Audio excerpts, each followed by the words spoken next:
Hey, how you doing? It's Clayton here from howtodrawcomics.net and the How to Draw Comics Academy, and welcome to today's studio session. These studio sessions, what are they about?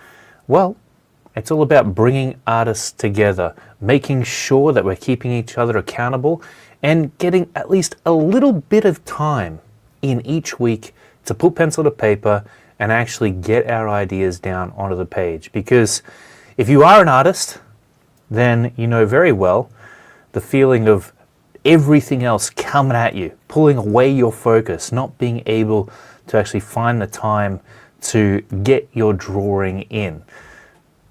These studio sessions, they give you that opportunity. Whether you're here in the studio with me right now or you're watching this stream on YouTube, within the Academy, or later on down the track.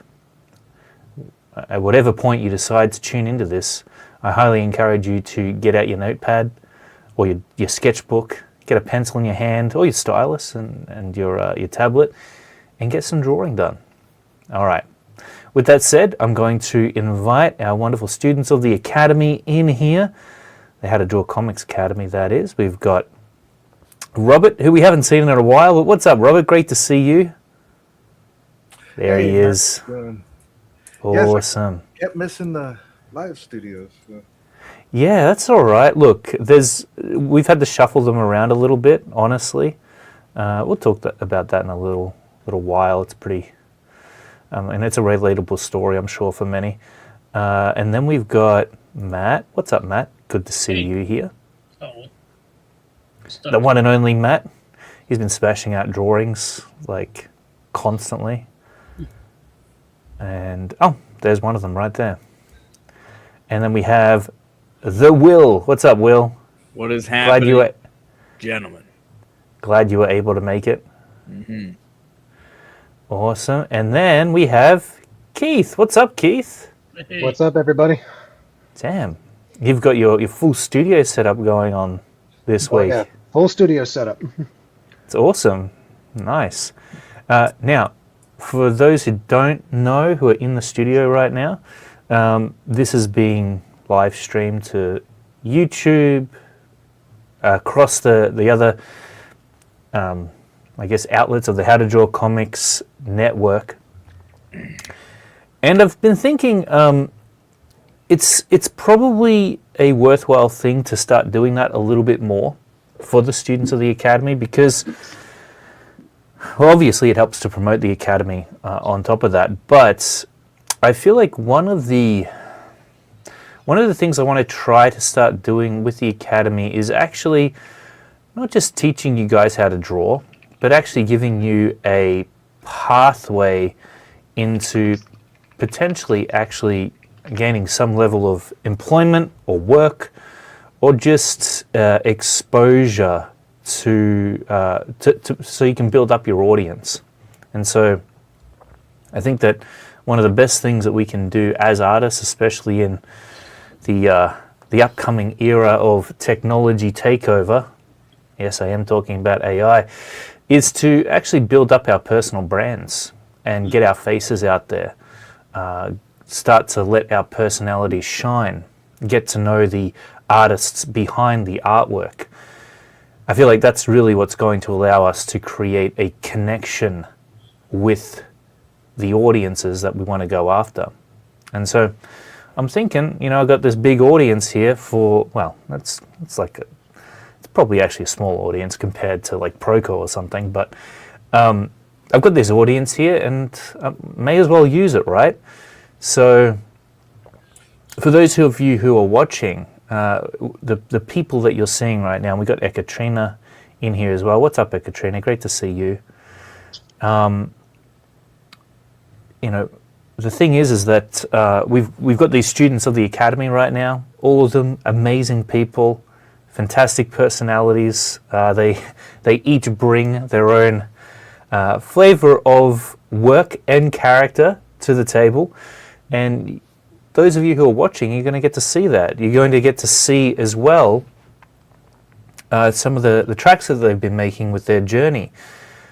you're going to get to see them. If we continue to do these, you'll get to see them week after week actually make progress and evolve, as I've been able to do since the Academy began. Will, for example, his artwork, I feel like, has evolved significantly since the first few classes that we had, or the first few feedback sessions that we had together. Remember that? It means a lot.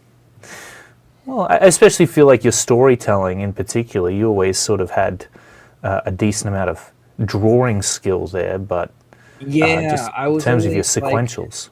on the cusp of figuring it out. I needed a bit of feedback, another perspective, Because Totally. otherwise I would have had to draw 2 comic books before I got to this point, Oh yeah, for sure. That was the For initial sure. plan, is to draw one and get feedback and see if people hated it and then come up with, more ideas and stuff. But with the Academy, I've been able to show you rough drafts, come up with new angles, different ways to enhance the storytelling. It's a good time.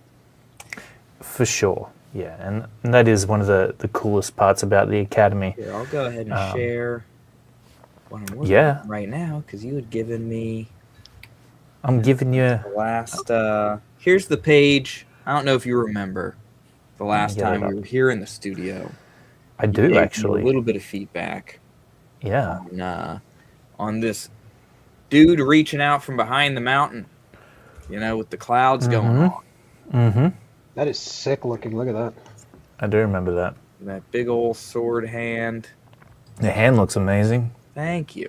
And I'm trying to get away with not with having a big black area there, like without putting too much detail into the background, because I can put some word bubbles and stuff, but For sure. maybe I can just do a dramatic blackout of the wall.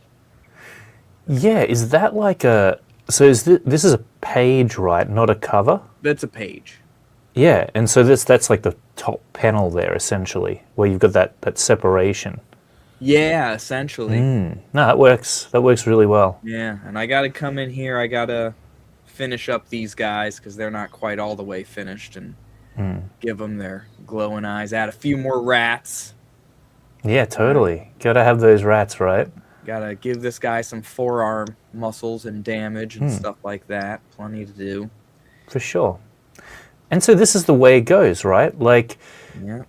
we come in, I give you feedback, you apply the feedback between now and the next time we catch up, and we just continue to make that progress.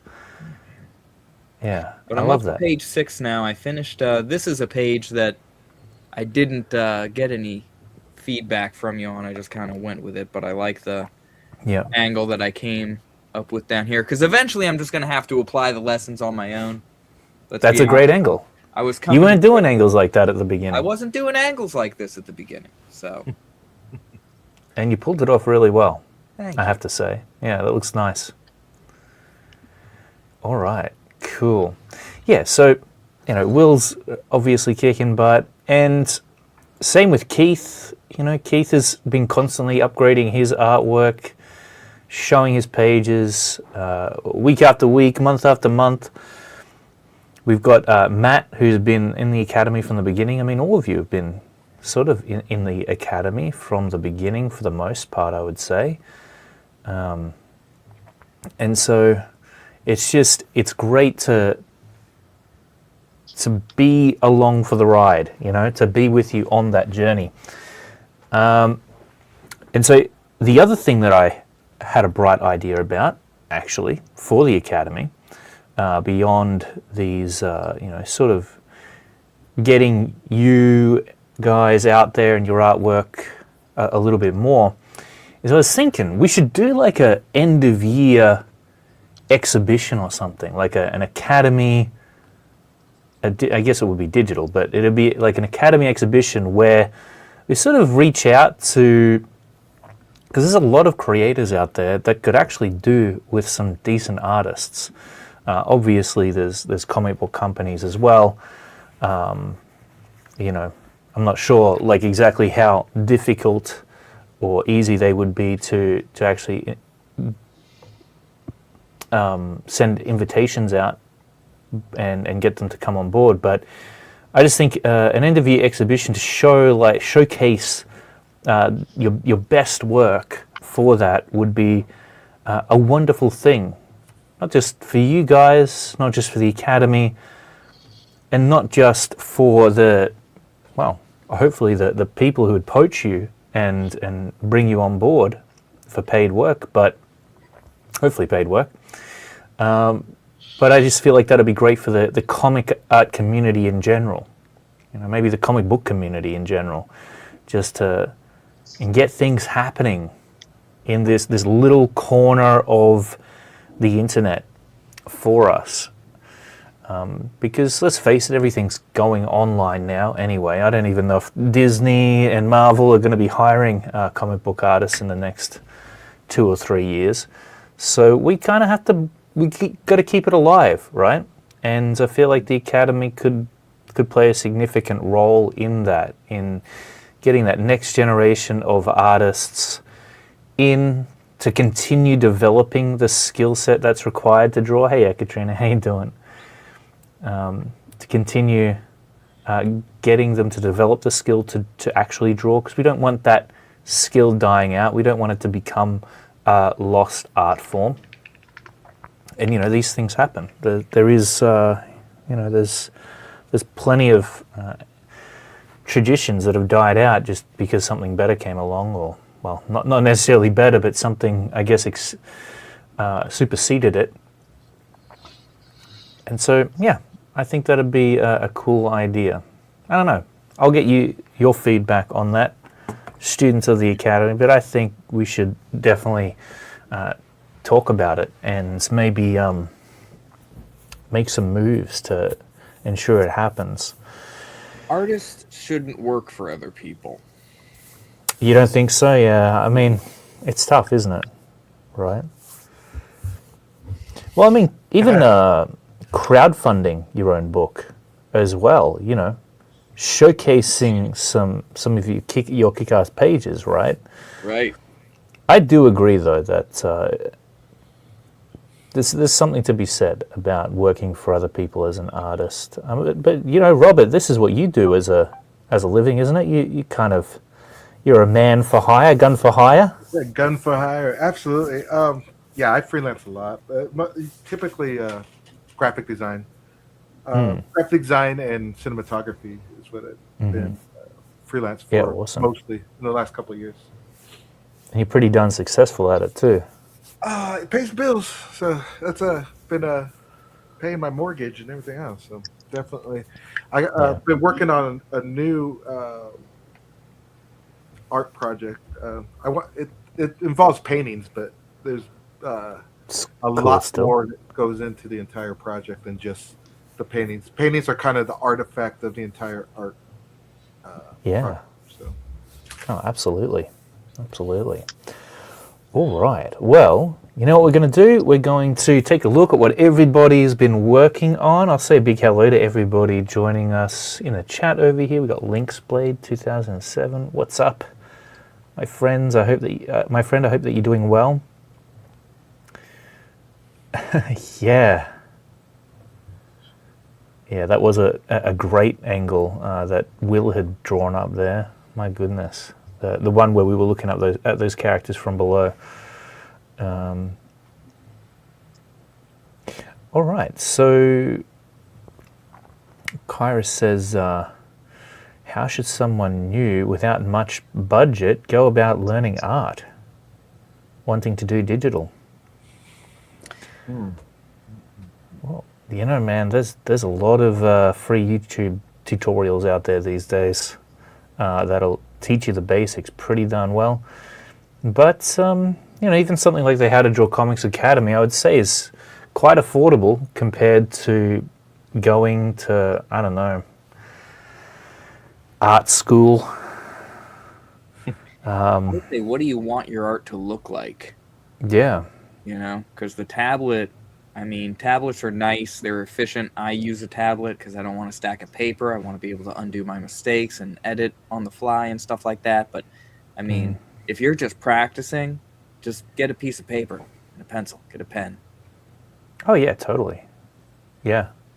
You certainly don't need a tablet to begin. Like if you're holding back because you feel like you don't have the tools you need to jump into it, that's kind of a bit of an excuse, honestly. Like you could go back down to the local newsagent right now, grab a sketchbook, grab a pen, and just start drawing. Simple stuff. Don't put too much pressure on yourself. If you're really starting at the beginning, just draw down some cylinders, some cubes, get to know form. And if you're an even degree behind on that, if you're starting from the bare bones basic with line and shape, then there's no shame in that. You got to start somewhere, right? Mm-hmm. Yeah. But if you're trying to get a computer to make your lines look good, it's not going to work out. No.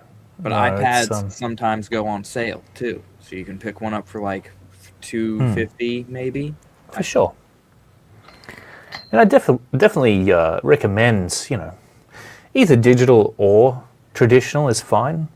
I'd say digital kind of streamlines the whole process a little bit better, but you certainly don't need one or the other. You can just jump straight into it with whatever you got. Go ahead, Robert. Oh, I know. I started drawing just school pencil and lined paper. Heck yeah. Whatever you have laying around, just start doodling, start doing. Because you could study. Studying's good. Don't get me wrong. Studying's good, but it's never going to go anywhere unless you do. And that's the hardest part of drawing. That's why not everybody draws. Yeah, absolutely. You'll have to forgive me. It's either Jose or Joe's for mispronouncing your name. It's something I do all the time, and I'm sorry about that. But he's saying that he's in art college, and it sure is expensive. It is. Yeah, I mean, college in general is quite expensive. I think it's just one name. His name is Josiah Vania. Josiah Vania. He's from Romania. It's a Romanian I'm just gonna. name. It's on YouTube. I'm gonna get you to pronounce all the names from now on. Or teach me how to pronounce the names from now on, Will. Run it by Will first. Yeah. Josevania. Well, I'll say, Will, how do I say that name? Yeah, it is. It looks like Ekaterina is showing the iPad that she's got. Yeah, there you go. Drawing, which Let's take a looks look. Pretty handy. Look at that. That's like that's a amazing. little mini, like a giant iPhone looking thing. Wow. Look at that. Such skill as well. My goodness. Awesome stuff, Ekaterina. Okay. And we'll definitely get your stuff up as well throughout, just to see what you're working on a little bit better, Ekaterina. We'll go through and let's take a look at what Matt's been working on to start with, and then we'll jump to yours, Robert, and we'll go through them all. Okay, so this looks like a full-blown comic book page that you're working on here, Matt. Yep. I'm in full comic book mode at the moment. I like it. I can tell you that you're having a ton of fun with this. Look at these It's monsters. Fun and challenging at the same time. It is challenging, isn't it? Trying to frame everything and get it right. Like, I know I want something in these little panels fluttering off to the side, but I don't know what I want in there yet. You didn't have an idea when you made the panels? I made panels, and then I'm like, what the hell am I putting in there? I just like the way it looked. Well, You know what happens totally. on the next page? Next page is the guy's gonna get thrown by this lizard guy. I like the follow through on that.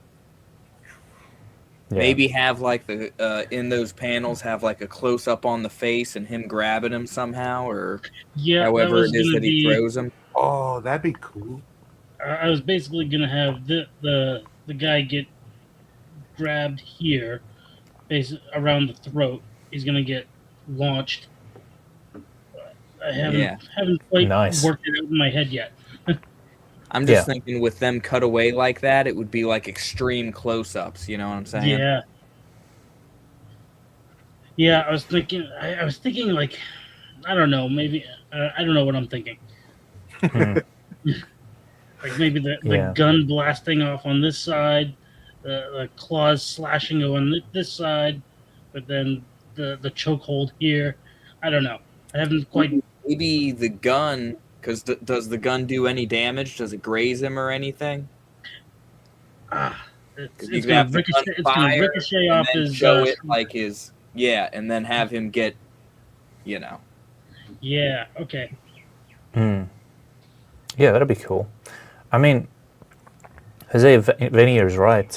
You do become somewhat of a director when it Yeah. comes to drawing down these comic book pages. You've got to think like a director, figure out Yeah. what kind of shots you're going to go with, and how you want that action to play out, what kind of pacing you're going to go for.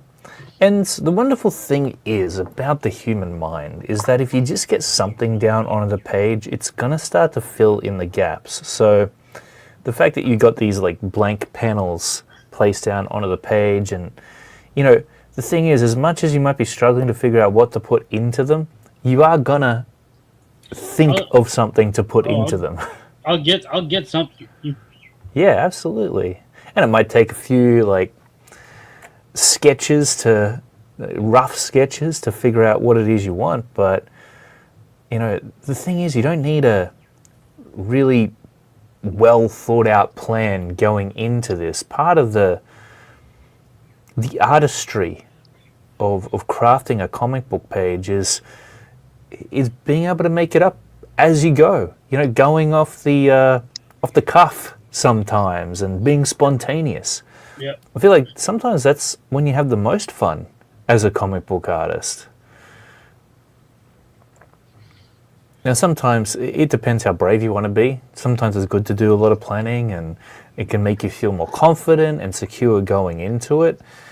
I think after a while, though, you sort of get bored of that. Like, especially if you've been doing comics for a decent amount of time, 10, 20 years. I'm talking about a long time.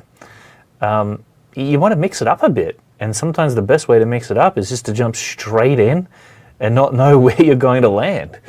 So I think that this is definitely a cool route that you're taking here, Matt. And I look forward to seeing what you do come up with. I'm sure just as much as you're looking forward to it. He's hard at work. He's focused. Yeah. Sorry. That's good. No, that's great. That's great. All right. He's probably going to have this done by the time we've finished the studio session today. All right. And now what I wanted to do is just get up Robert's. Robert, tell us what you're working on today. Back position. Oh, yeah. I see that. She's going to have... it's going to be a chick, of course. Of course. But she's going to have a long cyborg arm. That Yep. kind of mutation type. Think Akira type. I like that. Going on. So just sketching. That sounds awesome. Just sketching. Using reference. Playing around. Yeah, I was going to say, so you're using like photo reference, I assume? Yeah, photo, illustration. I got a few things open. Great, great. Always good to have some references for sure. They just help to get the brain going a little bit. It can be difficult to work with an empty bucket. And most of what you're going to come up with is just the scraps at the bottom, the generic things that your brain has stored away as symbols, as opposed to fully detailed, fleshed out references that you could pull from. So it is good to collect a bunch of references for anything that you're going into, not necessarily to copy or anything like that, but just to help inspire you. And of course, if you are working on a project that involves a particular type of character or a particular place that exists in the real world, then you'll definitely need references for that to ensure that it's believable. Alrighty. Next up, we are going to take a look at Let's take a look at Keith. What have you been working on, Keith? Well, I have to admit that over the past few weeks, I've been a little bit slacking off at the actually putting work into some of the drawing, but I've been trying to do as much as I can with the time that I have available, and I've been trying to practice a lot on going back to the mannequin model stuff in perspective and trying to put it to work in these layouts of these comic pages I've been working on. I'm working on this one tonight. This is the fourth page in the issue I've been putting together, and you can see I'm putting together the framing together here. It's the next in the sequence of some pages that I think a lot of people here have already seen, but I've got them up as well just for continuity. Like the page one that you guys have seen this one already, and I was working on it, and Matt gave me a ton of help with this one. Yeah, I was going to say, that looks familiar. It looks very familiar. It should look familiar to you because you redrew it like twice, and I'm like, we don't need this much work. This is above and beyond the beck and call, but it was so helpful for letting that sequence of images be everything it needed to be, and it's basically That's what awesome. the sequence is right now is we're starting in the establishing shot of exterior of a bar in the middle of Chinatown. We see the seedy stuff that's happening inside, and we've got our protagonist over here leaning up against a wall, and sort of like that introduction, wanted to make sure that it flows well, just as the opening 2 pages. I think that it's in a much stronger place right now than it was when I first started. I just needed a little bit of extra pairs of eyes to help bring it into something bigger than that. Oh, for sure.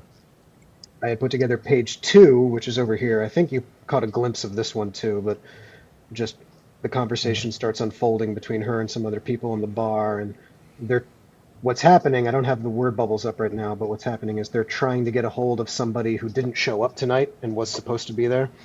So that happens where she goes over to the phone, close-up shot of a quarter going in, and she's making a phone call. And what's happening over at the bar while all this is going on is we've got this guy over here at the bar. Now, this guy's a real piece of work. He's the real scumbag. And yeah, it looks like it. What he's doing is he's going to start harassing this poor girl over here who's bringing him his drink, just completely uncalled for. And he's going to start grabbing her. He's like really making her feel bad. He starts zooming in closer and closer and closer. And then, oh my goodness, he's slamming her onto the bar. What is happening here? Oh, wow. It's utterly horrible. Where is this going to go from here? The things That's are starting intense. to My God. That's super intense. I hope somebody comes along and saves her. We can only hope. Like I certainly hope someone does. But Let's see what happens. But basically, what I've been working on is I've been going back and forth between how to put these panels together, and also going back to a lot of stuff for research as far as what makes panels visually interesting and how they flow together. I've been trying to practice that. I feel that I enjoy putting these pages together a lot, obviously, but there are times where I feel like I'm in over my head for some of these, where it's ooh, maybe I'm trying to bite off more than I can chew here, and I'm just trying to get as much practice in as possible. Yeah, for sure. For sure. Yeah, this is looking great, Keith. And I like that you've got the ideas sketched down into the panels. Even though this might not be what the final panels look like, it's sort of like you're taking notes through the sketches and just the general layouts that you've got here. Because, all of this is somewhat, I would say, symbolic as to what you're ultimately going to end up with. I don't know how you're going to, what references you're going to find to actually make it, because you've got to know if someone's going to go and grab someone by the throat, how does that actually look? It's going to be difficult for you to just imagine that, right? That's you're going to have to, grab your own throat and take some photo references, maybe. I don't know. Well, it's really handy. This is a little bit off topic, but it's relevant to what we're talking about right now. If you ever watch the show or read the comic Invincible, the hand to the throat is the go-to move for Viltrumites. The Viltrumites love that move. There are people on the internet who have pointed it out. There's at least 4 or 5 times in each of the seasons where somebody gets grabbed at the throat. That's always the first move they go to. So Yeah. there's visual reference there, but there's also lots of images you can find, like for stock photos of like people doing that just on Google search, where you can find pictures of pretty much anything. So Yeah, it's a lot of totally. research in that regard. It's awesome. Oh, well, we can take a few screen grabs of like Will there with his hand around his neck. There you go. Make sure you Like put just- that pointer finger right under the ear. All right, you're is that practically how you touching do your it? own ear. You're right underneath, so I shouldn't see the top half of that pointer finger when you're done. No way. You know, Awesome. that way you know awesome. she's really getting that neck grab. Yeah. No, exactly. Yeah, and awesome comments from people in the chat here. Jose Avania says, "Bro, awesome job on the background perspective." So there you go. A little bit of encouragement there for you, Keith. Yeah, we're putting in work.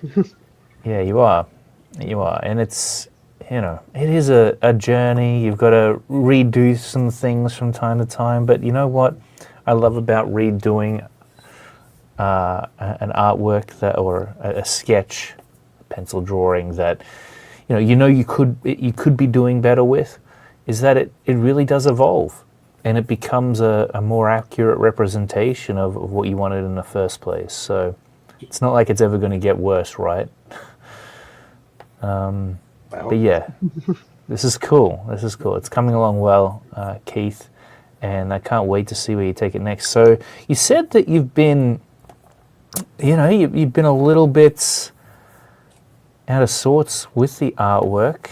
Yeah. Maybe not putting pencil to paper as much lately. Why is that? Just other stuff getting in the way? There's been a lot of chaotic stuff going on in life. Just to give you a bit of a Yeah. Cliff's Notes, like we're trying to figure out where we're going to move when the lease is up. That lease is coming up pretty soon, and Oh, there's really? been It feels like you there's- just moved. It does feel like I just moved, but it's only 1 year, and the chaos of trying to find a new apartment in the Massachusetts area is pretty fun. Yeah, I bet it's tough over there at the moment as well, trying to find a place to live. Pretty Because it's chaotic. tough here too. But that, among other things, and we're just trying to Yeah. find as much time as possible to put pen to paper whenever I can. For sure. No, I get that. Yeah, it feels like you just moved in there. But I guess that's the nature of it sometimes, isn't it? I'm very lucky that our place that we got here, we've sort of had it for, my goodness, has to be 5 years at least. So that's nice. But I know that it's not always that way, especially with rentals. Yeah. I was living at my last apartment for like 8 years, and That's awesome. and my last apartment was, I'm not even joking, it's like 8 blocks away from this one. But and then we moved over here because the only reason we moved out of that one was because the guy that owned the building ended up putting the building up for sale. So Yep. he's like, yeah, I can't rent people out anymore. So we Totally. tried as hard as we could to find a good place, but there's a lot of things about this place that were just don't exactly rise to the occasion. So we're trying to find a new one. I hear that. Oh, well, at least you're getting some drawing in tonight, which is fantastic. At least. So, all right, I just noticed that there's like 23 messages in the private chat. I'm going to guess that's where Ekaterina's been. And my guess is correct. Yeah. Hello. So let's see, what's Ekaterina been saying? She's listening. She's hearing what we're dropping down, which is great. Can't speak because people are asleep. I totally understand that. That's okay. Wonderful. Thanks so much for being here, Ekaterina. Anyway, it is wonderful to have you. She's just letting everybody know what wonderful work they're doing as well. That's fantastic. Yeah, beautiful stuff. And so let's take a little bit of a look at what Ekaterina has been working on. Got this incredible interior shot by the look of it. Some ruins, maybe? Would that be correct? Yep, that's cool. And just look at the shading on that, adding in some color on top of it, mixing some mediums there. I'm digging that. I like the details. And, wow, using a crow quill too, but it would appear. It's a study of... Okay, cool.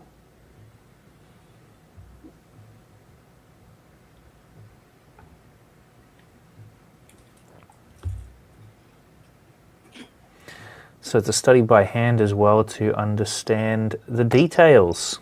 Yeah, that's great. Awesome stuff. Well, you know what? You're absolutely smashing it on those details, and detailing can be one of the...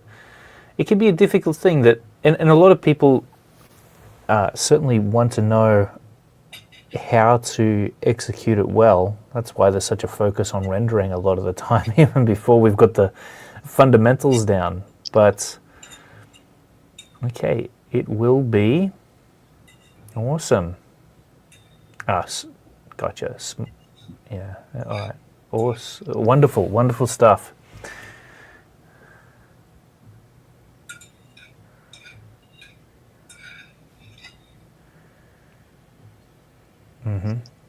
Read the details in the chat. I see. Yeah.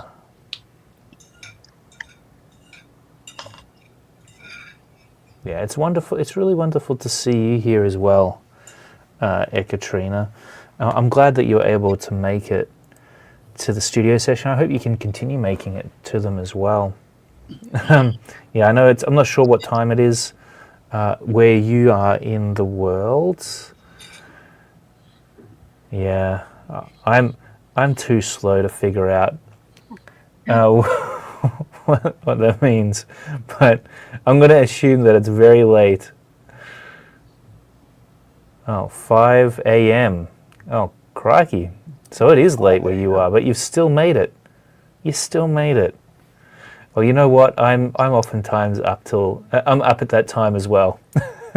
I think I woke up at like 2:30 a.m. today, and have been awake since. Yeah, I don't even know if I have a sleep schedule anymore. It's sort of certainly fallen to the wayside. But yeah, all right, wonderful stuff. Well, the other thing I wanted to mention, and we'll switch things up here. Let's see, who can we? Let's take a look at what Will's up to here. The other thing I wanted to mention, for those of you in the How to Draw Comics Academy that have been attempting to use the comic book page generator, I actually recently fixed that. For some reason, I don't know what happened, but I think because it was built on Google's code, and they must have made an update or something, and it kind of messed everything up. However, it's all been sorted out now, and I've made a few updates to it as well. So you can now, well, you know what? I should probably do a little demonstration at some point. But now you can add in like rounded edges to your panels if you want to do that. I don't know why you'd ever want to do that, but it's an option there. You've also got circular, elliptical panels that you can add in, and a bunch of other stuff. You know, you've still got obviously the ability to import your pages. And whoa, Ashland's here. Hey. Oh, what's up, Ashland? Great to see you. Long time no see. Yeah, I sent out an email and I'm like, oh well. Yeah, absolutely. Jump in. It's good to catch up with you, actually. Yeah, man. It's been a while. Yeah, are you still working on the comic book? Oh, nah, I don't know. You don't know? Oh, it was going so well. Well, it was the one with the guy who was like journeying through the forest. Oh yeah. I And think I gave up on that one a while back. did you? Oh no! Yeah. Yeah. What happened? Just lost motivation for that one. I just got bored of it. Yeah, I got bored of Yeah. history stuff. And No, I get that. yeah. I hear it. I hear it. I'm working Oh, on well, he's still something. drawing though. Yeah. Beard's coming along well. Yeah. Epic. Yeah, I've started growing a nice one. Yeah, far Like, out. I used to trim it, but I'm not doing it anymore. Looks like it's taken a while to get to Yeah. that point. Awesome. Yeah. So, how the comic book page generator is, it's up and running. So those of you in the academy who want to try it out, if you're watching on like YouTube or Facebook or whatever right now, I'll do a demonstration of the page layout generator just to show you what it all does. It's pretty sick. It actually allows you to be able to set up perspective grids within each individual panel to edit them and customize them, which I think personally is just one of the best functions of it, because trying to do up a perspective grid in a single panel, especially traditionally, it's painful. It's so painful. Like, it's the most annoying thing in the world. You know what? I'm going to show you guys. I'm going to show you. Just a quick little demo. Why not? I'm excited about it.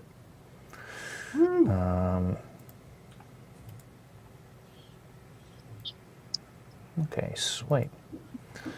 We'll see. I've got like a bazillion tabs open, so...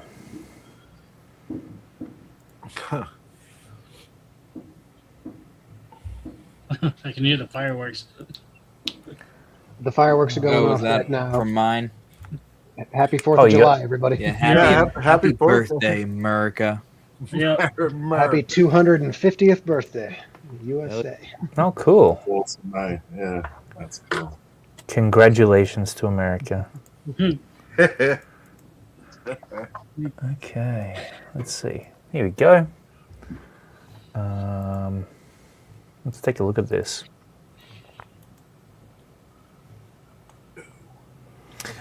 All right, so this is the comic book page layout generator. There is one up there already, but what we can do is just let's generate a new one. So you can select your page size. We've got European comic book size and US comic book size there. Then we can go down to select whatever panels you want. Let's make it like a 5-paneled page. And then you can go down here and hit generate. And it'll do its thing. It wasn't doing this before. It was popping up with errors, unfortunately. It's figured itself out now, though. Okay, so that's awesome, right? I mean, it's not awesome. It's pretty basic. But there's so much you can do with this now that we've generated something. So to start with, you can actually change the thickness of the borders of the panels.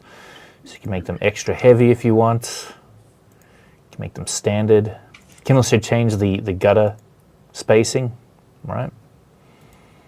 So that's all good and well.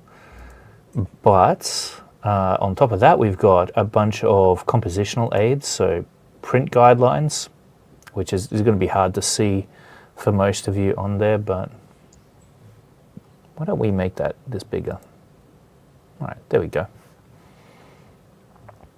You got the rule of thirds, of course, that you can add into each panel, and you've also got page flow. And obviously the page flow is probably not necessarily needed, but it's good to have it there just in case. Now, the other thing that we're going to talk about is interactive editing. So this is where, the 90s comic books, how they had a lot of floating panels and that kind of thing. So Well, check this out. If you want to merge panels together, you can just hover over the top and click on some of these gutters. You'll be able to do that. You can actually go ahead and you can adjust the placement of these gutters, in fact. So enable gutter dragging. So check this out. Pretty sweet stuff. Look at that. Isn't that just fun? And you don't have to, like, you can just edit this. You don't have to rule anything up. You don't have to, you don't have to mess around with, having to redo anything. You can just, it's fully customizable. And I think it's great, because sometimes you don't even know what you want for a comic book page layout. And so this allows you to play around a little bit. You can, if you wanted to add more panels, you can actually slice some of these up. So enable slicing will let you do this. Or if you want to do it horizontally, you can do that.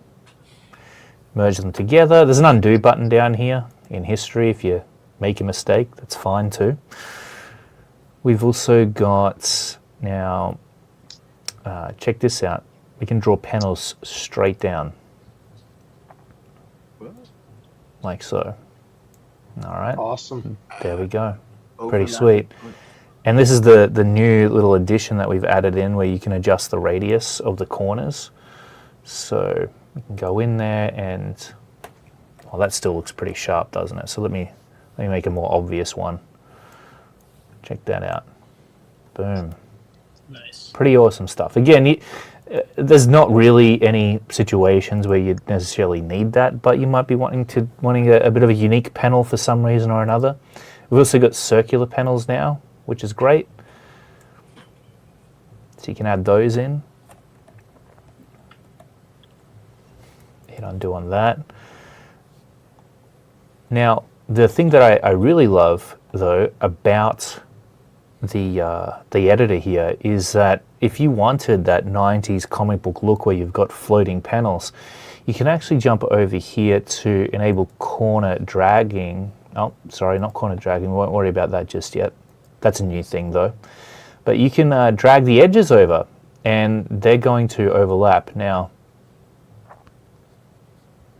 there's little info boxes here too, if you're ever wondering what all of these tools do. But you can jump over here and check this out. We can create let's create a cascade of panels.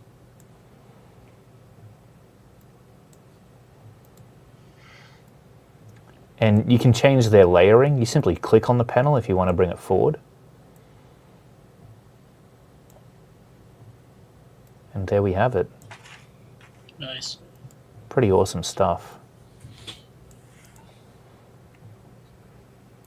Fully editable, and like I said, you can just hit the undo button if you don't like what you've done.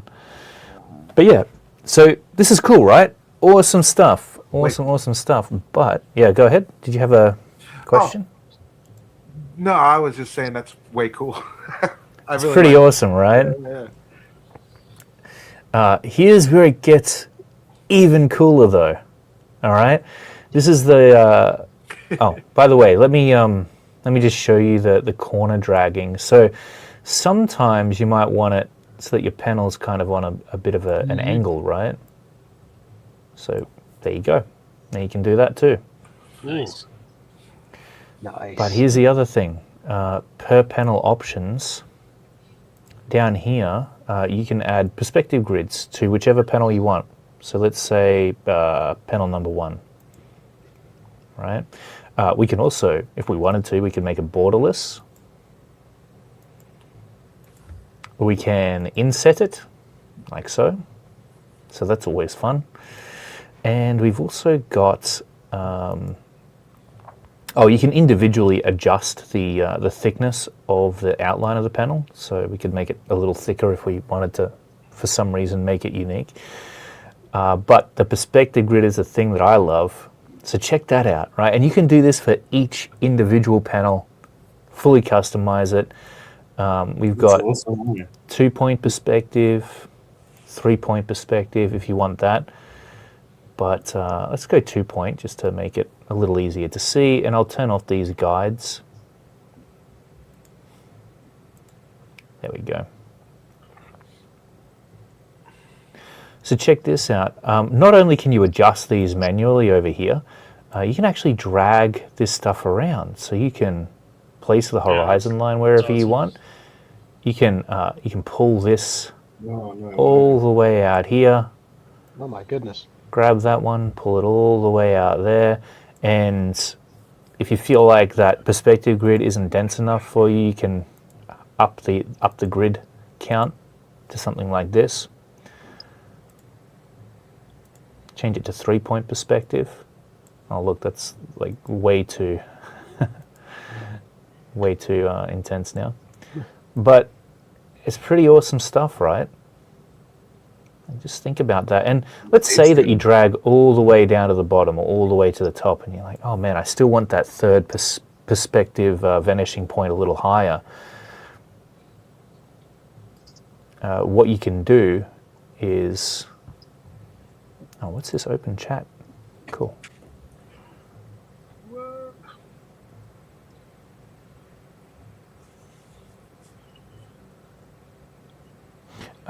Yeah, for sure, absolutely, Katrina. I'll do that in a moment. But yeah, you can go ahead and you can take this third vanishing point. You can pull it up even. Whoa, hang on a second. Pull it up even higher, right, all the way up there. Again, make the density of the grid as high as you want. And there you have it. But as I said, if you wanted to, you could go to panel 2 now and do the exact same thing. You can go in there and enable the perspective grid. And once again, set that up however you want. Give me a second. Yeah, that's way cool. Pass by pass, step by step. I will show you the files. Give me a second. Oh, okay. I will all right, show sure. You go ahead. No worries.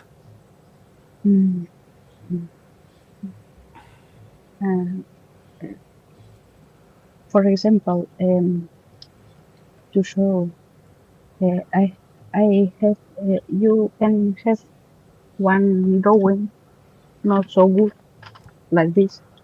Yep. Take photo and ask ChatGPT recreate this into very good quality. If you want, I will show you pass by pass, but it can be take a little time. But with my phone. Oh, okay. I'll let you get set up there then, Katrina. But for this, I said you. If you want, I will prepare it all, and I will show pass by pass how it can be very useful for all of us. It's very useful. Okay, sure. Give me 10 minutes and I will save you when to show sure. For example, with this. You no can worries. see by them how I do it if you want. But then I will explain it. For sure, it sounds good. All right. So yeah, that's the layout. The comic page layout generator, if you want to use it. And the really cool thing is that you can save this out, right? And you can save it out with the guide separated. So it'll save out the perspective layer, it'll save out the panels layer, the thirds layer, and you can stack them all up in Photoshop if you want. Or you can save them out combined. But it saves it out at like an ultra high resolution, like 4,000 by 6,000 pixels. And it saves it out at the correct page dimensions that you'll need for an American comic book page, right? If you've selected it up the top here. So super useful. It'll be print ready.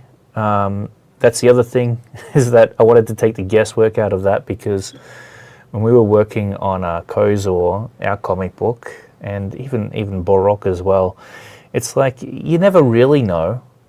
Like if you're setting it up right, you kind of guess a little bit, you can jump over to Mix'em and their kind of page guides and whatnot. But I feel like this sort of sets it up for you, ready to rock and roll. And it's neat and it's tidy, and you can do whatever you want with it. It's super customizable. So yeah, if you want to have access to that, jump into the academy, join us there. And for the current academy students, it's ready. It's ready to rock. Definitely utilize it if you have a digital workflow, or even if you have a traditional one. Obviously, you could print these pages out and just start drawing right into the panels. So, pretty sweet. But Okay. I'm excited about it. I had to tell you. Yeah, that perspective is really good. I know. It's like, Quick Shooter's got like nothing like that. Like, when I try to use that shit, it just it's hard, isn't it? It's like, what is going on here? yeah, what's happening? Even I just draw my own. You know what I mean? Yeah. Yeah, absolutely. In the end, you basically have to do that. All right. Well, it looks like my mic's going to die soon. So if I go out, you know why. Okay, so yeah, Ekaterina, just give us a heads up when you're all set up and you show us what you've got going on.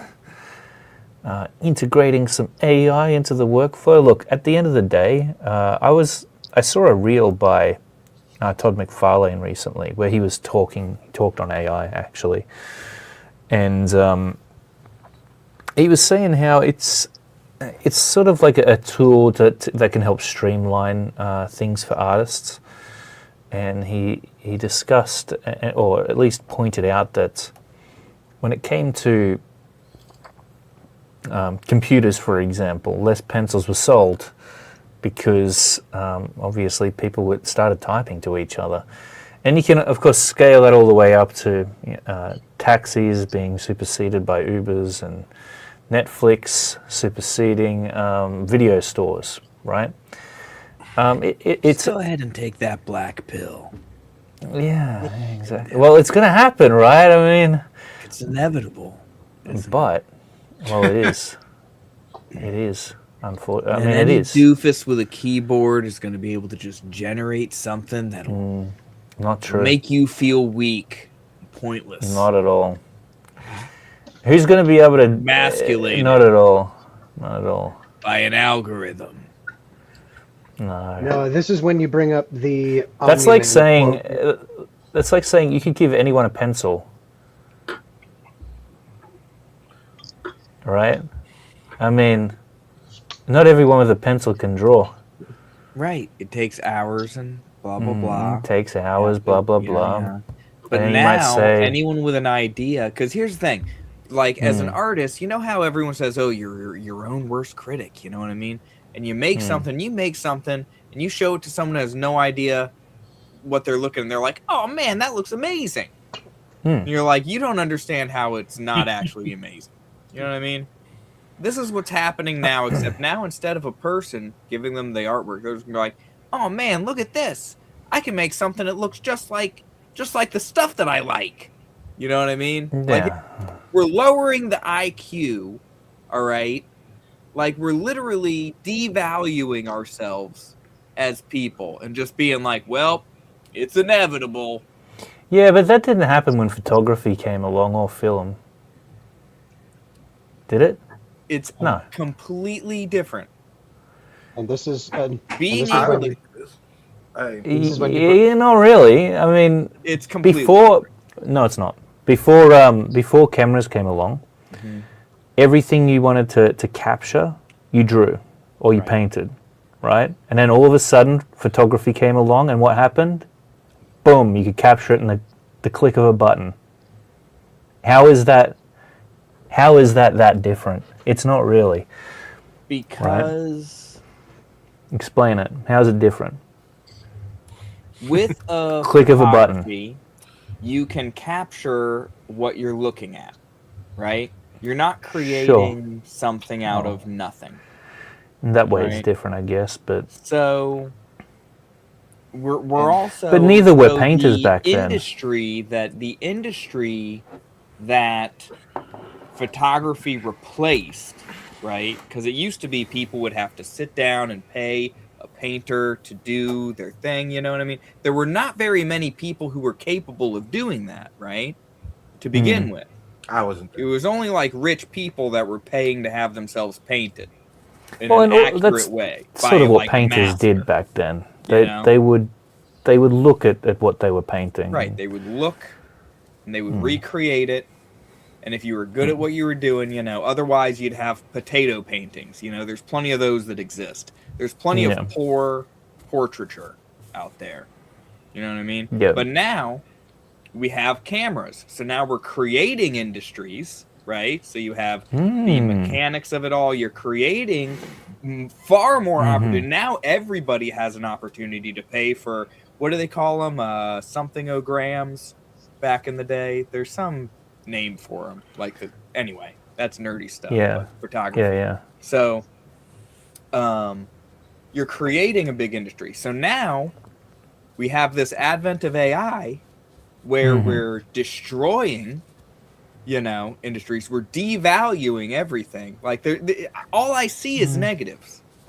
To use that's because who are streamlining production, when that is the only thing that they're thinking about is, how do I make more thing faster for people consume? Okay, those people are all about it. Didn't you just say to me that artists shouldn't work for other people? And this is part of it. Okay, I'll tell you how it's part of it. I'll tell you how it's part of it in a way that you're not realizing. It's part of it in the way that now, Will, if you want to go out there and start your own comic book company, you can do that. In fact, let's say that you're a penciler and you can only pencil. You don't know anything about coloring, you don't know anything about inking. Obviously, it's going to get to the point where you can hit a button and you can ink those pencils and color those pencils. But you're not inking or coloring much faster, and to a higher degree of quality and dependency than a human could do it. See, you lost me at higher quality. You know what I mean? It's going to be higher quality. It will be at some point. Yeah, go ahead, People are Keith. going to lose a taste for it. People are going to be like, this looks like garbage, even when it looks perfect. It won't look like garbage. Yeah, but if with that mindset, though, then we'll get. Don't worry, Keith. We'll get you to jump in a sec. With that mindset of it being, it's everywhere and never that, everything, that's only going to make artisan work more valuable, more sought after. You know, it's like. Do you want to go to a fast food joint, or you want to go to gourmet food? Totally. Keith, what were you going to say? Yeah, there's a key point that I think is like at the crux of everything that everyone was talking about, and you mentioned it just a few minutes ago, which is like when the photography started to come on the scene and what it did to painting, where it's like now at the click of a button you can have this image of what happened, and the question is like, how is that different from AI allowing you at the click of a button to generate an image? The key difference is that with photography, the photographer composed the image. Whereas with AI, you did not compose the image. The algorithm stole artworks that it does not have rights to and utilized it to generate an image without giving any gratuities to anyone who created that artwork. It's scraping the internet and stealing artwork from people in order to do that. I've stolen from every artist I've ever met. Every artist I've taken something from. Yeah, but here's for sure. It's very different when it's just you as an artist taking a reference from something and making your own art with it, because even though you're using the reference, you as the artist are still putting yourself into it, but the algorithm is not putting you into it.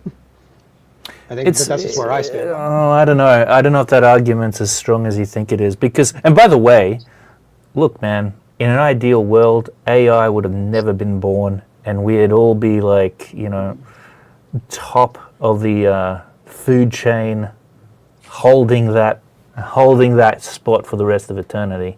Unfortunately, the reality is AI is here, and it's only going to get better. But what I'll say to you there is, Keith, people call it stealing with AI. It scraped the internet, collected data, it sourced that data, right? Data, yeah. Human beings, guess what? Well, how many? Imagine the amount of data that AI has scraped. Let's say it's scraped from every single artist in existence. It's compiled it into its models, and that's what it's drawing from. The average human being can maybe retain about 7 main pieces of information in their head at once, right? And in fact, if I ask you to recall, the people that you know, or the if I quiz you on a particular topic, usually you're going to get to a point where you can't tell me any more. Like, you're only going to be able to name me so many people that you know, even if you know more, because you can't hold more in your head than that. So when it comes to our artistic inspirations, for example, we're not going to be listing off hundreds. We're maybe not even going to be listing off tens of people. We're probably going to have 2 or 3 main influences that we're drawing from. I know that's certainly the case for me. Now, if you hit a button on an AI generator and it forms an image for you, it's drawing from a way vaster ocean, I would say, of data, which in a sense, it's, if you're going to measure that as a form of originality or uniqueness or whatever, the AI is going to beat us in that regard, because it's drawing from more information. We've got maybe one little page of references there that we're working off of, and the rest that's in our head, we can't take credit for that either, unfortunately, right? So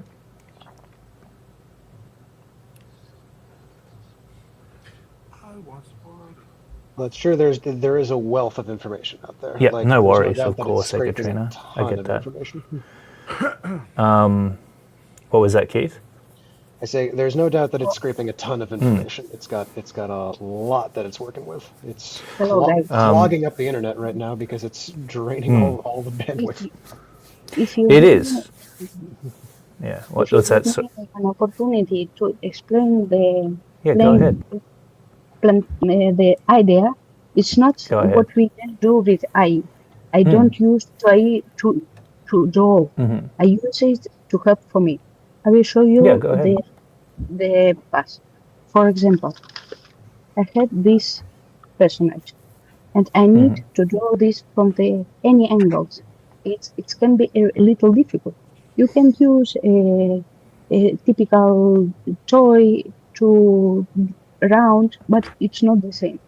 I search by the ears some help to do this, to see this.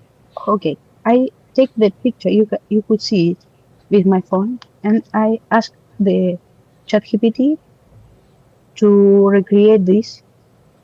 I will open it now. Give me a second. Yeah, to recreate, but in the style that I retaining the ChatGPT. That's the style that I draw, and it's a little more with details.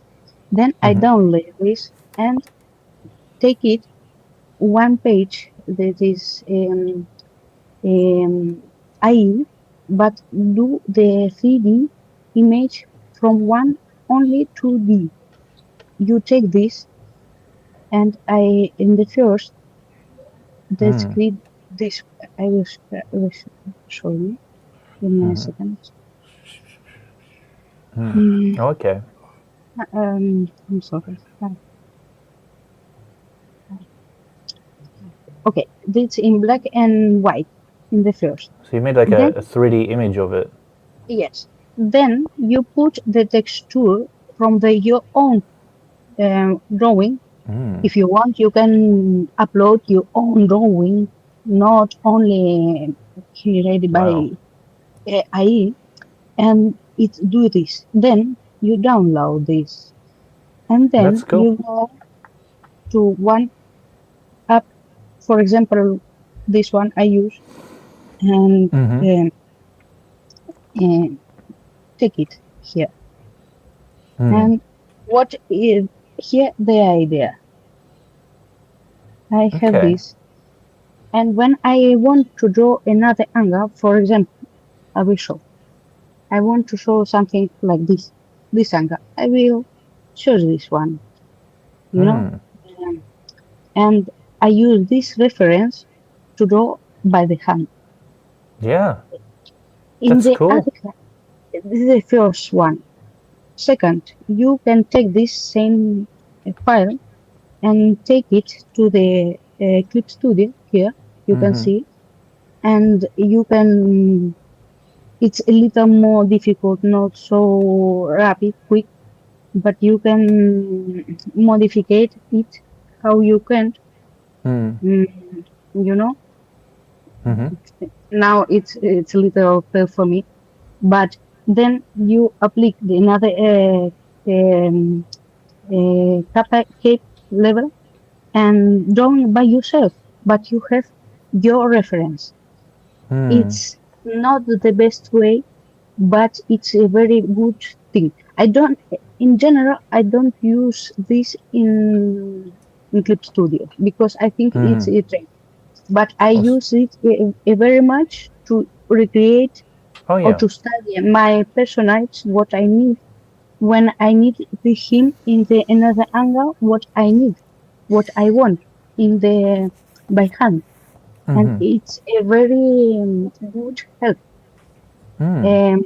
If you want, That's great. I can. This is the steps. A lot of page can do it. I love Meshi. It's not so expensive, but it's very quick, and you can see that I generated in 10 minutes. Yeah, that's And now amazing. I can start to work about of this personage like I want, you know. For It'd be a example, great study tool as well. I use it like a study when I take another post and I want to see how my personage see, and I give him another. For example, here, this my personage. I do some mine, some with AI, but I always start from my hand. Oh yeah, of course. And Yeah. it's a little feel if you want. No, I like it. I think that's very interesting for sure. Yeah, I And like that. Hey, Katrina, thank you for for the, showing us. for the last, I want to show Oh you yeah. Yep. one one study digital comic page that I did. That looks amazing. Thank you. Look at all that detail. How long did that take you? 2-3 days, I think. Wow, you're much faster than me. No, I feel like that'd take me a week. don't think so because I use sound tricks to do, Ah, but yeah. because I'm relaxed, like I tell you, my profession don't depend on this. For this, Yep. it's pleasure for me, and I can understand you when you give pressure to do the things. It's not the same. I understand it in medicine because I'm a doctor, you know. Very cool. Very, very impressive, Katrina. That's I want to compare with you, all of you, and the steps of this AI. I don't see it in any site. I develop it by myself, searching and searching and searching to draw in this way. Okay. Amazing. This only. I want to see more from you, Katrina. I want to see more pages. So I yeah, will. keep up the amazing work. I will. I love it, send and you thank you for showing us. I send you a little message in Instagram when Yeah, you for have time. sure.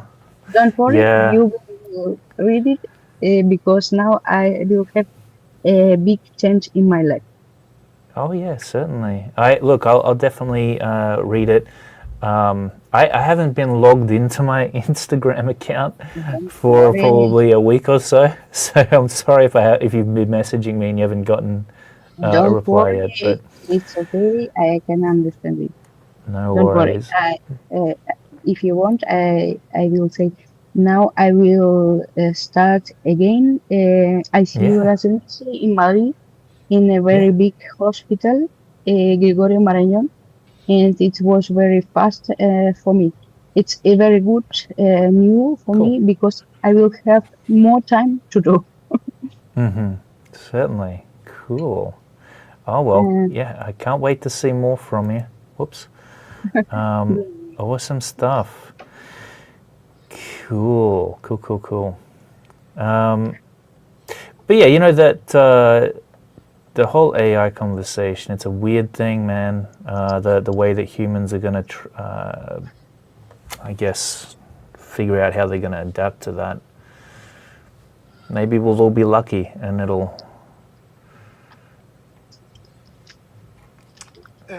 maybe they won't be able to handle it and it'll all go out. Maybe there'll be a solar flare and there'll be nothing digital anymore. That'd be And great. it'll be just us left. That's all it'll be, just us with our pencils and our notepads. I was watching Terminator 2 earlier today. Yeah, well, you know, it could happen. Conversation. It could. But, you know, and personally, yeah, go ahead. personally, I don't abalate or don't give a boom boom boom AI or digital drawing. In the most time, my drawing is by hand, Of but course. I think there is can be very useful things to do your work Yeah. more quick and more better. Only Well, you're this. using it a bit more like a drawing aid. You're kind of, in a sense, probably creating references there for yourself that are a little bit more original to and unique to you. You know, beforehand, most of the time, if you're wanting a reference of somebody, you know, from a different angle, then you're going to be jumping online. You're either going to be finding a reference from other artists or a photo reference from somewhere Or, online, or, or you're going to or you, be taking that yourself. or But you there, put what your you're work doing is in front of the mirror. you're taking a reference from your actual artwork, which I think is pretty darn awesome, actually. I think all things it's very useful. It's depend how you use them and what's important that you give them. And the most important is be sincerely with the things.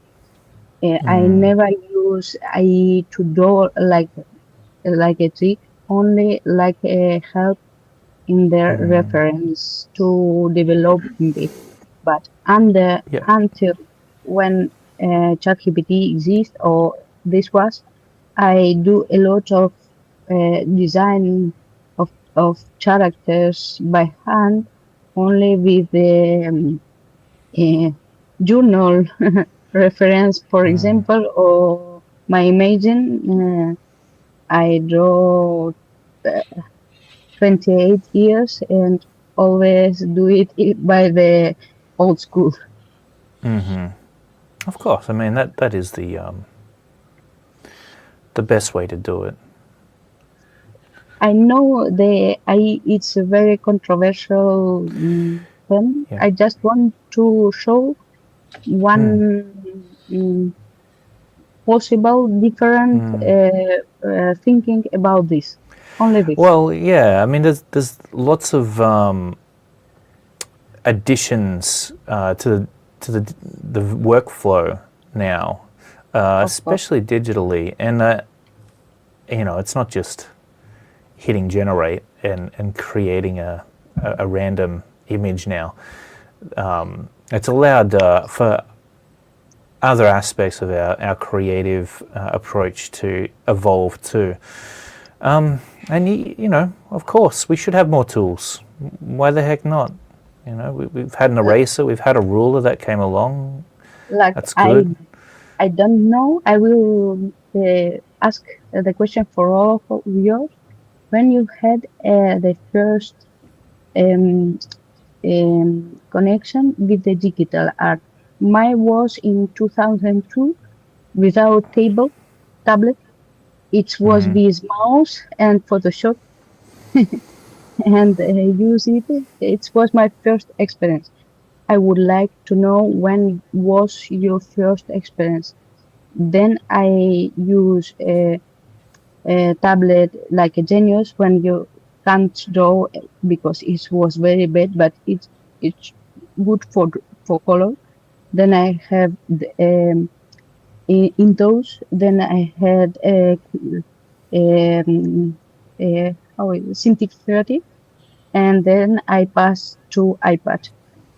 But from 2002, I draw a lot by the hand, but always do something in digital. I would love to know your experience about this because what I can see, all we are have the same or very same age. I have 41. Um, it's good to know how it was evolution for different people like you. And Mm. I'm not professional drawing. I'm a doctor that's passion by the art. That's my that's my hobby. Mm-hmm. Cool. Thank you, Clayton, to hear me and give me a chance to say it. Thank you. Of course, of course. Oh well. Let's pass that one along to Will. Will, when did you start going digital? I feel like you haven't been digital for that long. Not very long at all. Probably 5 years ago. What's up, James? By the way, it's good to see you there, man. Mm-hmm. 5 years ago. Just about. Yeah. Okay. I had done little the little tablets, off to the side, but I wasn't taking art seriously until, relatively recently. So Yeah. Were you one of the artists who you were into it early on, like in your teens, in your early 20s, then life kind of took you on another direction? I made my first and comic you book came when I back was to it? 5 years old. There you go. So you came back to it, right? I came back to it eventually.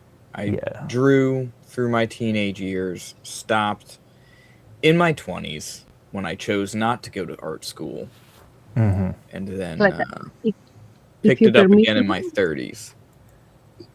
to show the Hmm? last thing, it's a very old drawing mine when I have 15. It's Hmm. about 2002 with aquarels. Mm. It's there. Just want to show you. Oh, so this is from when? How long ago? 15. When I had 15. 15. It's Crikey, something you're about pretty good at 2000, 15. 2001. About this, I had 2 years drawing. This Certainly was wasn't my pulling life. that off at 15. That's great. Okay, thank you. Thank Yeah, you so... for Oh, no, that's all good. Anytime. So, yeah, Will, 5 years, but you seem to know your way around the... you seem to know your way around digitally now. Not at all. I only use one pressure brush. I mean, your line quality is beautiful. Thank you. I mean, the details that you're able to capture, you're definitely... you certainly conquered it, I think. But I mean, when you watch me draw, I literally use the one syrup brush on number 7. And so it is just like, you got to have dexterity. Once upon a time, there was a guy named Leonardo da Vinci. Okay? Who? He was a ninja. You may have heard of him. That was a turtle, Leonardo right? da Vinci. All right. Yeah. And he had a really good imagination, you see. He didn't need any machines telling him how to draw things at different angle. He could imagine it. Okay? Now, I have this insane belief that I could do that. Okay? Okay. And I Oh, yeah, you feel can. like everyone should be trying to be like Leonardo da Vinci. You know, the more we think to ourselves, how can I use AI? How can I use this digital demon that is literally going to rob humanity of all purpose eventually? How am I going to use that to help? How do you really feel? You're very unoptimistic. I what think you're you're limiting yourself there, Will. So what you're saying You is know what? Leonardo That's da what they. Vinci. You know, Will, you're just limiting yourself by not using it. By What were you not going to say, giving Keith? in. So what Why you're don't saying you is just- Leonardo. Why don't you just tell Claude what you want to see? Go ahead, Will. Will, tell him what you want to see. It'll make the image for you. What were you going to say, Keith? I was going to say, so Will, you're saying that Leonardo da Vinci literally looked at drawing at different angles and said it's a skill issue. Yeah. That was the original skill issue. It's like, nah, just get good. He would capture a bird just so that he can release it and watch it fly away. And from doing that, he was able to memorize the movements. He was able to draw that bird from his memory from that point on. And that's what it's about. You got So he referenced the bird. wire your brain, okay, so that you never actually need references. I do not use references, you know. You don't? No. Why not? The most I do is look You at should. myself in the camera and do things like this. That's reference. That's reference. That's reference. Well, yeah, but you know what I mean. And I'm you not should use there. reference I don't anyway. have a library. I'm not like, oh man, I need to draw something. I better look it up. I'll be Look honest it up with and you. figure out what it looks like. The professionals do use reference. They need to. It's important. Wimps. Every day. All of them. No, yeah, you got to use your Demanding of reference as yourself. well. Demanding of yourself. What, can I ask you a question? Go ahead. Why don't you use references? Because I'm busy. What do you mean? You know what I mean. Why don't you? If I Well, have an image in my head of what I want to see, why would I need the reference? because what's in your head, it may not be accurate. It may not be So that fleshed means I out. haven't- Usually what's in your head Like is for- actually quite generic. For a minute there, I was like, man, I don't know how to draw motorcycles, right? So Yeah. then I studied motorcycles, and now I don't need to worry about not knowing how to draw motorcycles anymore. Isn't that just Right. using reference, though? But you're not going to be able to memorize every single subject in the world Well, why not? because it's impossible. You're underestimating yourself now, Clayton. It's not. It's not. It's. Putting limits on you. Underestimate Okay? my power. I've looked into this. I've looked into how the human mind works, what we can memorize, and how people Look up learn, what and this and people that. write in books, But okay. there's only there's only so much you can remember at a particular resolution of information, if you will. Nobody knows and- what's possible until you do it. And so if I ask you to draw a motorcycle right now, I can promise you that if you were doing it without reference, just right in the moment, that motorcycle is likely going to be a Badass. generic, symbolic representation of what you think a motorcycle looks like. And it's probably going to be fairly inaccurate, actually. It depends. Am I trying to draw a specific motorcycle, or am I going to draw a crotch rocket? Am I going to draw like a Dassault? Like, what kind of motorcycle do I want to see? Because I got like 4 different motorcycles in my head right now. Draw me a Harley Davidson. There you go. Let me show All you right. the green again. Without a reference. You've kind of backed I'm yourself into sharing a my corner here. screen, Will. relax. Look, man, I'm not trying to obviously call you out or make fun or anything Look, you're like that. trying I'm to just. blackpill everybody and make your own. I'm not business trying to blackpill relevant. Get anybody. it? What's blackpill mean, by the way? Black pill means doom. You're doom and gloom. No, not at all. You're the black piller here, Like, buddy. AI, I'm like, AI is going to replace you. not at By all. the way, you guys, AI is going to be able to do everything better than you very soon. So it is what it is. Have fun, I guess. You know. Oh, that's literally going to be the case. I'm not just making that up. I'm not trying to be negative, but I don't think it's necessarily. I don't necessarily think it's a bad thing. I don't think it's going to replace people being able to conceptualize ideas, and it's I think human beings will always be at the top when it comes to idea generation. I mean, we are humans. The generation of ideas is a form of communication. It's something innate within us that we are constantly trying to express. We can't help it, you know. So that's always going to be there. I mean, AI isn't just going to create stuff on its own, right? Like, I don't know, unless it somehow does actually develop consciousness and finds the stuff like that we express entertaining on some level, then maybe then. James says AI didn't come up with my silly swamp comic story, or did it? So, yeah, I like to try to look at things for what they are, and not what I want them to be necessarily, because I can't navigate, and I can't make decisions, and I can't like survive in a fantasy world that I'm projecting onto reality. I need to know what it actually is in order to know how to move forward. Because, you know, I mean, look at if you you look throughout history if you want to see what happened to the human beings that didn't see reality for what it was. You know, you get wiped out either way, right? So, what I'm saying to you is, AI, whether it's good or it's bad, it's here, and it's sharing this world, this reality with us. I don't run away from that. I'm not scared of it. I say, all right, how can I use that as a utility? And I tell you what, man, when I hear, you know, one of the top excuses I hear for people not being able to draw as much as they would like to, it's because of time. It takes too much time. It takes too much time to do a comic book, right?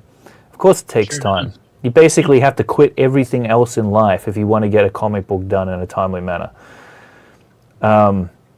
So, and who's got the money? Who has the money to actually hire an inker, hire a colorist, hire a letterer, hire a printing person, right? And I have a very soothing voice, Will. My lady goes to sleep all the time too, listening to it. You should put it on. You could actually save this out, put it onto a little recorder if you have trouble falling to sleep at night, and I won't even charge you for that. Clayton, I've fallen asleep to your voice plenty of times watching It's in the class. I've literally thought about doing like hypnotic audios, and you know, taking people on a little bit of a journey. Like, Will, you're a bumblebee, jumping from one flower to the next. The sun is setting. You feel the breeze in your wings. You know. But I do feel as though if I want to get more done, which I do want to do, you know, like I've often said, Will, I wish I could clone myself multiple times over. I think AI is the clone, in a sense. Ooh, I like that. Maybe. Kind of cool. Maybe, I don't know. But It's a cool thought. Well, do your best, Clay. Okay. I don't know. I'm gonna try. I use AI tools every day with work.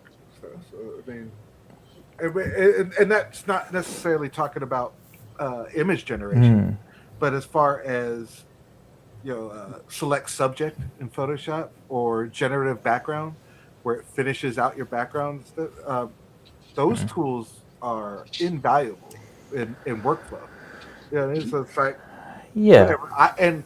I brainstorm with ChatGPT all the time. If I've got ideas about something, I bounce it off ChatGPT and build upon those ideas with help, which is just like brainstorming with a team of people.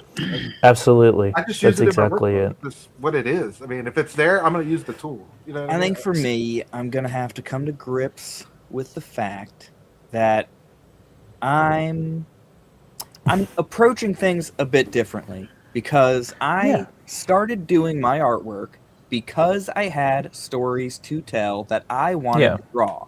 I wanted to create my artwork. That's it. That's all I want to do. I'm not trying to work. I'm not trying to work for other people. I'm not trying to be like, oh, I got to hit deadlines. Oh, I got to hit like all this other stuff. So, sure, other people are going to be using AI. I'm not going to. Yeah. You just want to draw your book. You want to have fun doing it. There's nothing wrong with that either. That's No, not great. at all. That's absolutely fantastic. We're all still drawing. That's what we're all here to do. And I will say But that, I think, sorry, go ahead, Keith. and I will say this, when it comes to the topic of trying to clone yourself, that was the subject of a series of Calvin and Hobbes strips. I will just say it did not work out the way he intended. Oh, no. So be careful. Yeah, I know. Look, I get it. No, but of course, I think at a core level, we're all here to draw and to develop that skill because it is pleasurable. And I agree with you there, Will. Like, why, never draw for money. Draw just because you love it. And if the money comes along, great. If you can create a career out of it, awesome. Now, if you ever do want to, like I said, I don't think that employment by big companies will be a thing in a few years. I think it will very much be, if you're going to draw, you're going to be drawing for you and your audience, which is the other thing. And I don't want this art form to die out at all. That's why I'm here making sure that it's maintained and not lost to the automated future that AI is going to bring about. But at the same time, look, there's a lot of shit that AI can do that I really don't want to do. I got to be frank with you, man. I would rather be sitting here drawing than doing a lot of the other stuff I have to do that AI can now do for me instead. Everyone wants to avoid pain. I get it. No. It's not about that. It's about what's stealing your time away right now, Will, from you being able to draw. It's not about pain. What's stealing away your time? Because I know you don't get to draw every day. We're talking about, the AI is going to be able to do things that I don't want to do.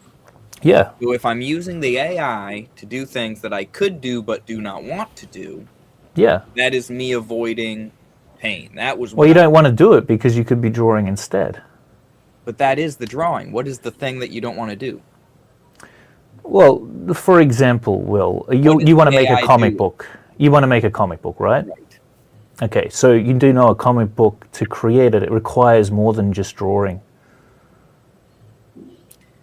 Such as? Like, so for example, if you want to create an audience that's actually going to read the comic book, you're going to need to, as well as drawing, if you want to do it all on your own, you're going to need to create an email list. You're going to need to keep that email list nice and warm with emails. So that's what you're going to have. You're going to need to post out social media posts on a constant basis. You're going to need to create videos such as this, right? Like surrounding particular topics. You're going to need to spend time coming up with those topics, maybe writing scripts for those topics. You're going to need to create thumbnails for those topics. You're going to... Yep, writing. Yeah, of course. Have the AI write the script. Well, I mean, if you wanted to write a script for your video, I mean, if you want to just do it off the cuff without a plan, you can do that too.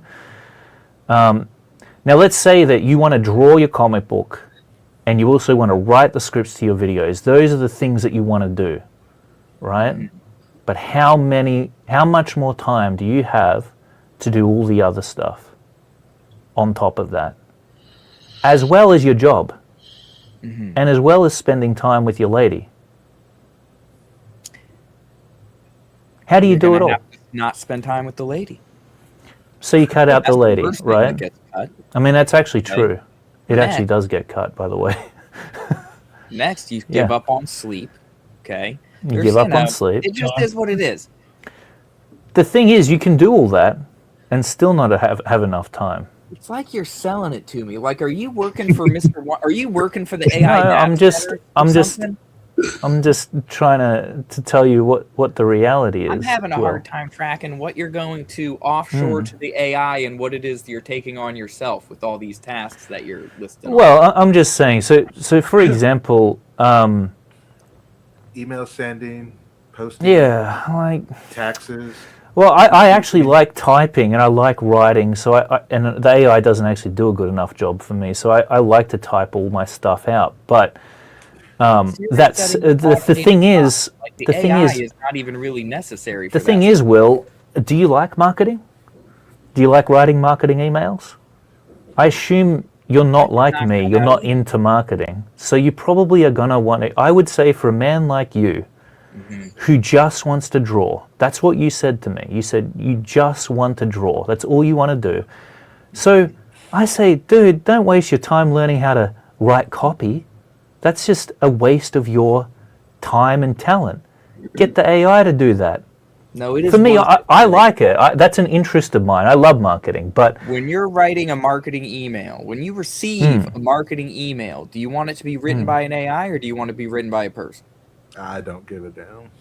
I don't. Yeah, I don't really care, man. Yeah, not at all.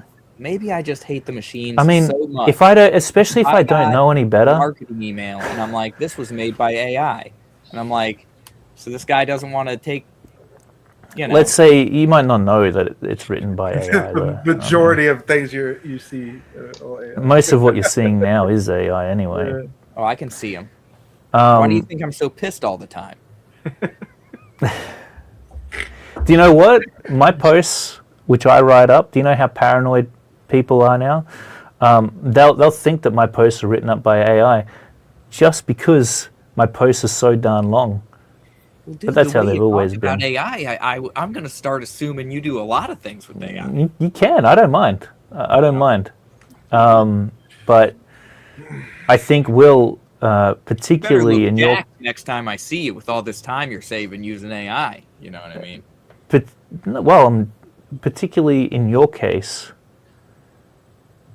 if you were to stop wasting your time writing emails you don't need to write and doing more drawing, that's what I would like to see out of you. Right? You want to see more emails from me? Well, you're going to need to... I mean, what is your plan for your comic in the end, Will?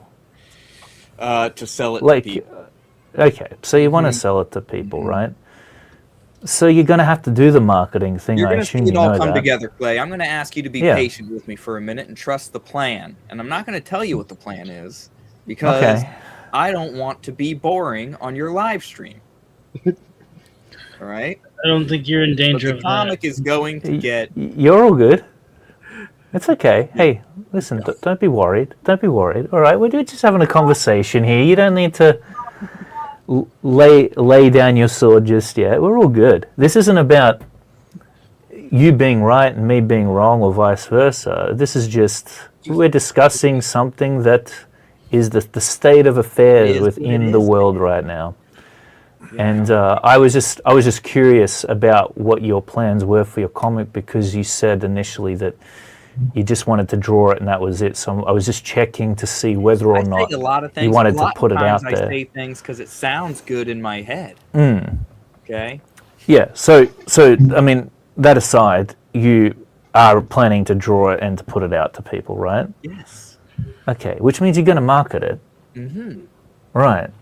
But you know, why market yourself when you can draw? Like, what do you value more? Do you value learning how to write copy? You have to put aside a certain number of hours to market yourself, to be out there, to see the people, to talk. Okay. So wouldn't you rather draw Sunday night, I'm on Goth Night, so we get like what? Sure. 200 or 300 views maybe from that. You know. Yeah. Anytime I talk did you say Goth Night? People, huh? Did you say Goth Night? Yeah, that's every Sunday on Dr. Ben's channel on YouTube. Lovely. That's awesome. We look at hot goth chicks. We look at news of the day. We do things. Okay. Growing the audience over there is good. Part of the slow marketing strategy. I talk to people every day about the comic book.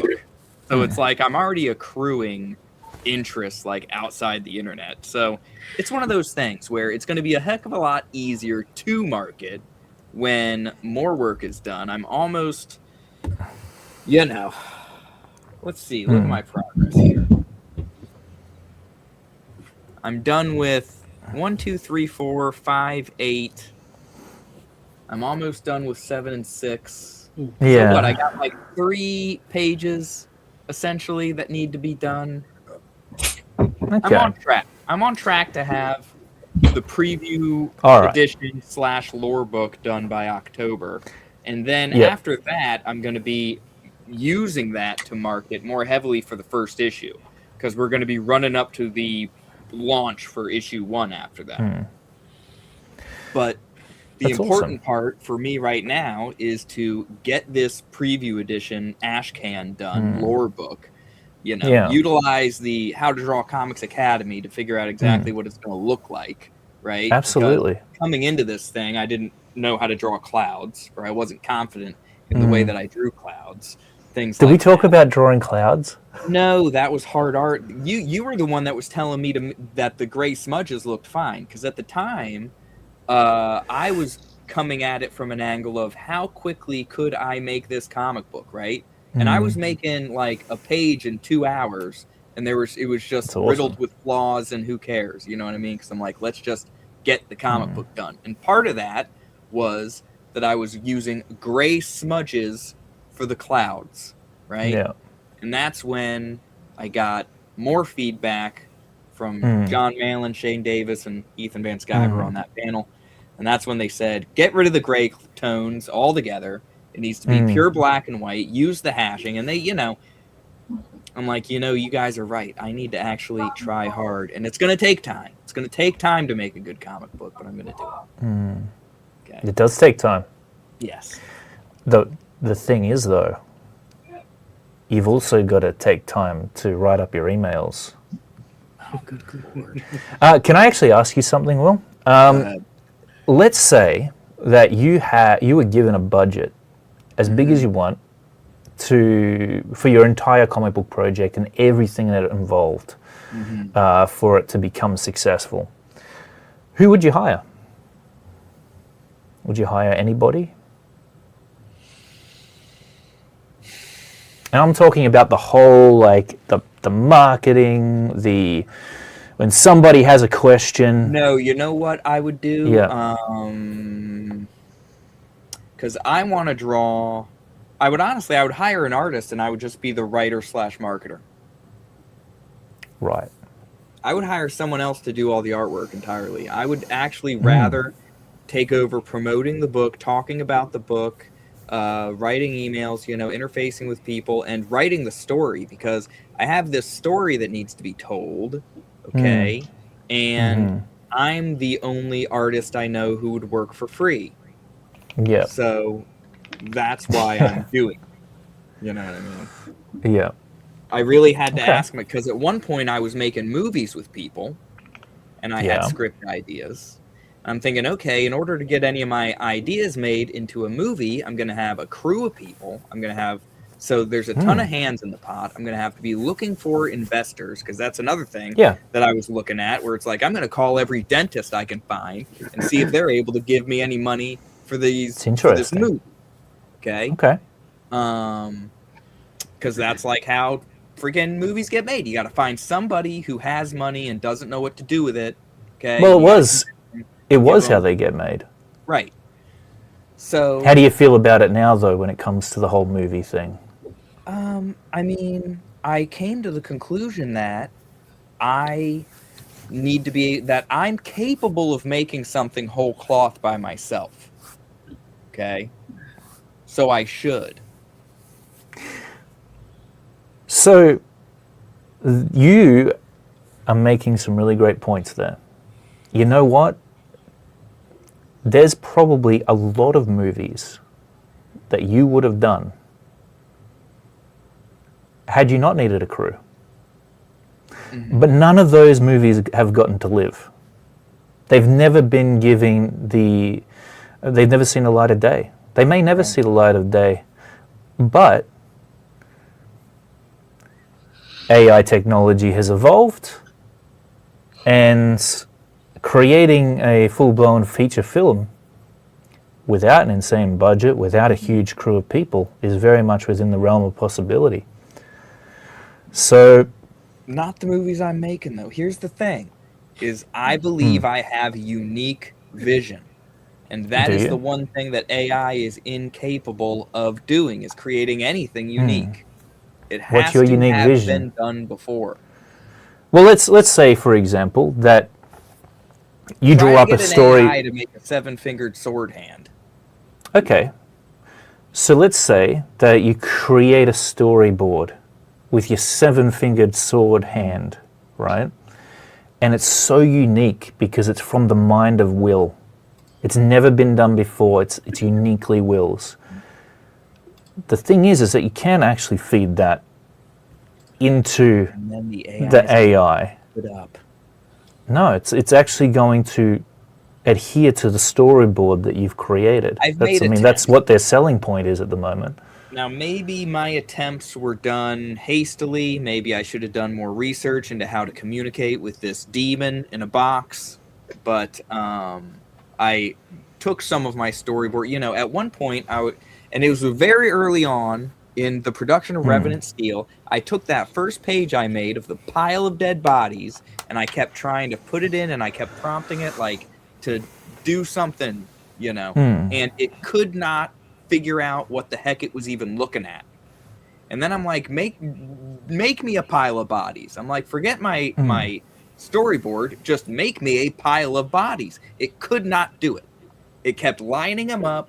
It kept putting them in body bags. It kept not having them. It could not make them get eaten by rats. They were getting humped by the rats. You know, there was a lot of issues. So now you can't just hit a button, right?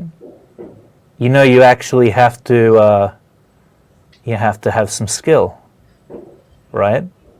What do you back up? What are you talking? Well, you just sat there telling me. Someone else could have absolutely gotten the AI to give me exactly what I wanted. Well, the thing is that a lot of people run into the problem that you're talking about. Obviously, they don't get what they want because they don't know how to use the tool properly. As I said, it's like kind of like giving somebody a pencil and it's telling them to draw a pile of bodies. It's not going to necessarily happen that way. So who's making AI comic books? I'm trying to remember. Somebody was making an AI comic book, and it was sort of a dark fantasy sort of thing. And I'm trying to remember, but it looked like I said before, the general public who has no idea what they just want something to tickle their eyes. You know, they're going to be like, "Oh wow, that looks great." Acadian Comics says Marvel. No, it was a crowdfunded book, and it was written. I want to say it was written by like Chuck Dixon or something. Was it any good? No, it looks dumb. I'm not reading it. Right. So Will, but the writing is on the wall here. If you put AI in the hand of a like regular normie, and you put it in the hands of a unique master such as yourself, like Shadiversity. Are you a big Shadiversity fan? Listen to what I'm saying for a second. You know what to look for. You know what you want. You have the mind of an artist. So obviously you're going to be able to with that tool, if you actually learn how to use it, create much better things than just a regular, I don't know, like than your grandmother could hitting a generate button, right? You see it everywhere this is what they call AI slop. It's basically generated AI content by normies. But guess what? There's actually stuff that's generated. You're starting to see it come out in terms of film, by the way, that is created by people who know what they're doing, and it looks spectacular. It looks really, really good, and they're actually able to execute on those ideas because now they don't need the multi-million-dollar budget to do it. those ideas get to live. Is Where that does- not worthwhile learning how to use it just for that? To be able to freely express without being held back, without being suppressed due to your financial situation or just the fact that you don't have the time to get together a crew of people who would do it all for free. Acadian knew what I was talking about. The French Baron by Chuck Dixon. Yeah, that was what it was. The French Baron, right? Yeah. Yeah, there's a few of them. And you know what? I see? I see issues with... There's issues all over the shop with that stuff. But that's because they don't have your eyes. They don't have my eyes. Right? So it's... when you say, well, AI is going to destroy us all because it's a click of a button and whatever. It's... I'm not even the one not saying necessarily, it's man. all like that. I'm saying it's going to devalue us if we rely on it. And it's literally like, what are we aspiring to? I guess that's my message. What are we aspiring to? Because I would like to aspire to some sort of elevated state of consciousness, some sort of godhood, right? On my own. What I do not want to do is say, I'm going to achieve that by using this widget. I'll be honest with you. I actually, look, between you and I actually do think AI is the Antichrist. I think it's going to take over the world. People will fall before it and worship it, and it'll destroy us in the end. But, that's philosophical, Clay. This is, how do we make comics, Clay? And I think that's, short-term wise at least. I've always been somebody who gets excited by technology, so I just think there's a lot of potential there. It's a real shame that I'm making this story and not the one that I was initially drawing when I joined the Academy. What one's that? Yeah. There is such a great message in Release that has to do with absolutely, James. And it's tough for me to communicate all of my ideas in a way that people understand. I know I sound crazy sometimes, okay? And that's why I need to write a comic book. I need you to stick with me for like 6 volumes, okay? And then you'll understand. Totally. Then you're going to be like, oh my God. Will's a genius. Oh, yeah. You know what, James? I have been working on a script, not AI generated, for a long time. You want to know what that's called for Dark Clay? It's called the AI Beast. And if, it's really going to blow Will's socks off, that one, I tell you what. I have different, oftentimes opposing ideas about AI. I have the part of me that is an optimist, and the part of me that's like, yeah, we're going to destroy ourselves. That's just definitely what's going to happen. But I have a lot of excitement about the future too. I think about, wow, just imagine where the intelligence of AI will be in a year or 2 or 3, and then imagine what that does for longevity, medical. Let's imagine what robotics are going to look like in 10 years. I mean, it's going to be some pretty spectacular stuff. I don't think our skills are going away. I think that,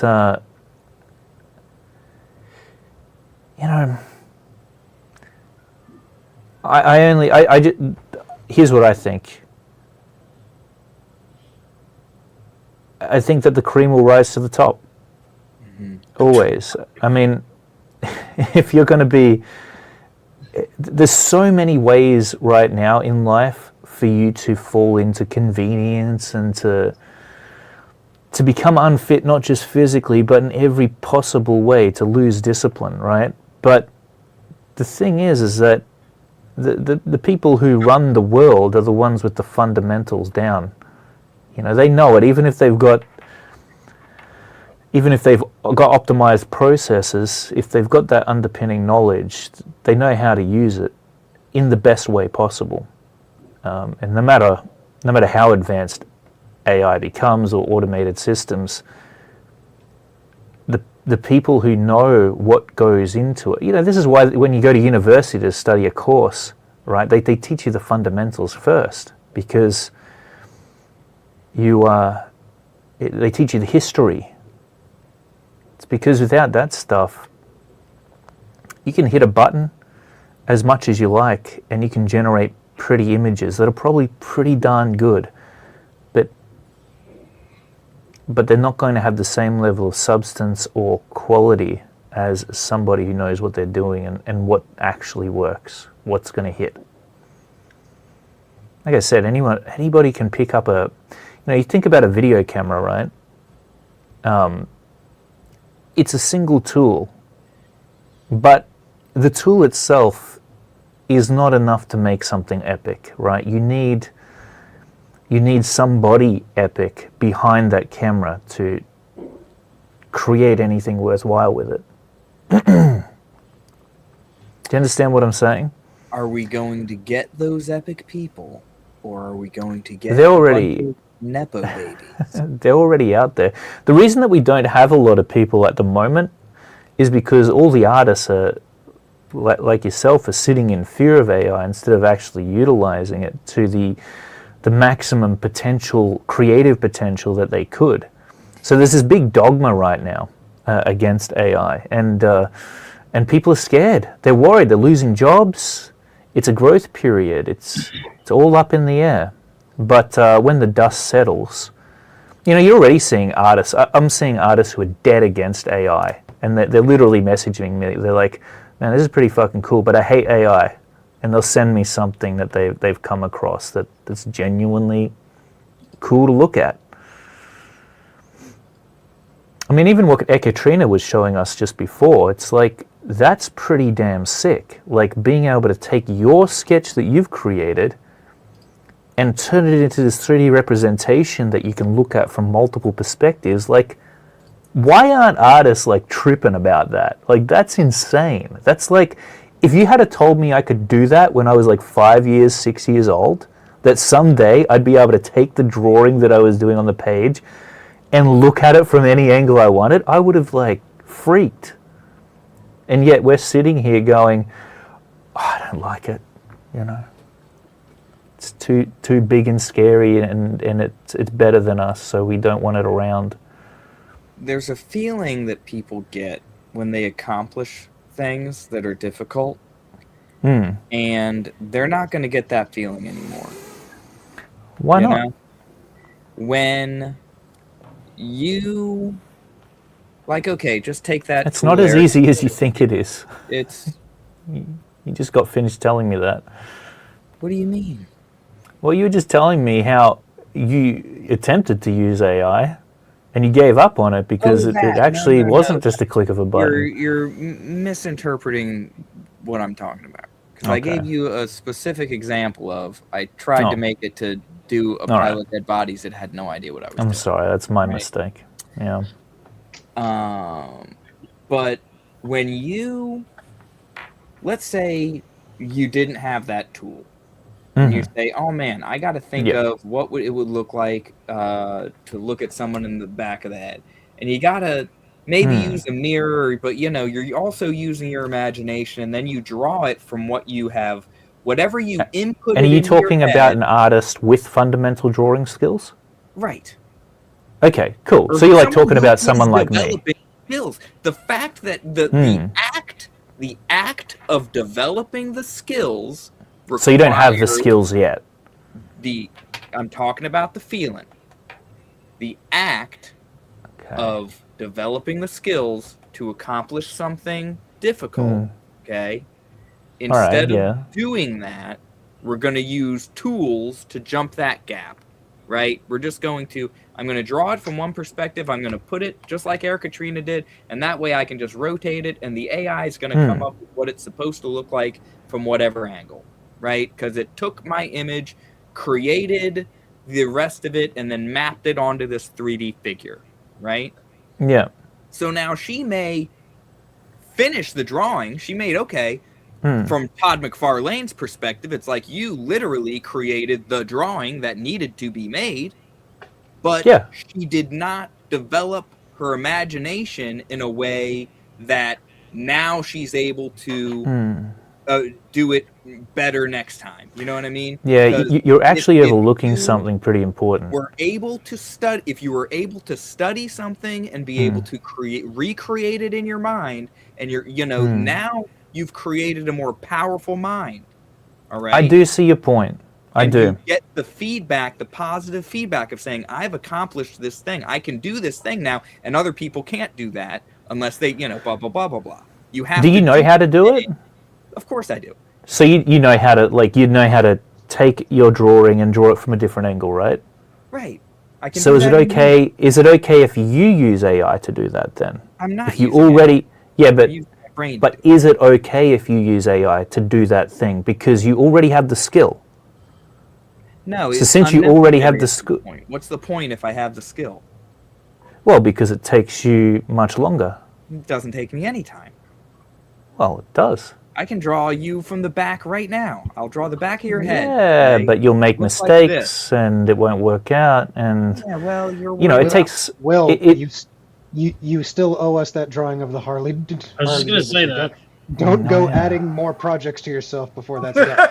It's that Harley Davidson. Harley, and I got to the twin, engine, and then I stopped because I got busy talking.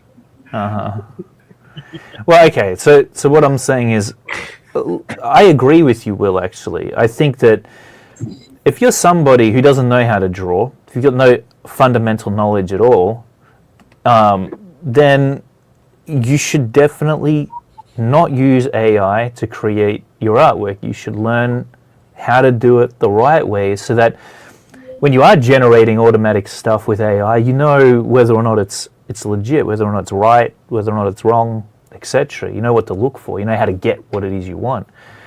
But if you've already got those skills and you've found a way to optimize your process, work faster, work better, then what is? I mean, you've already got the skill set. So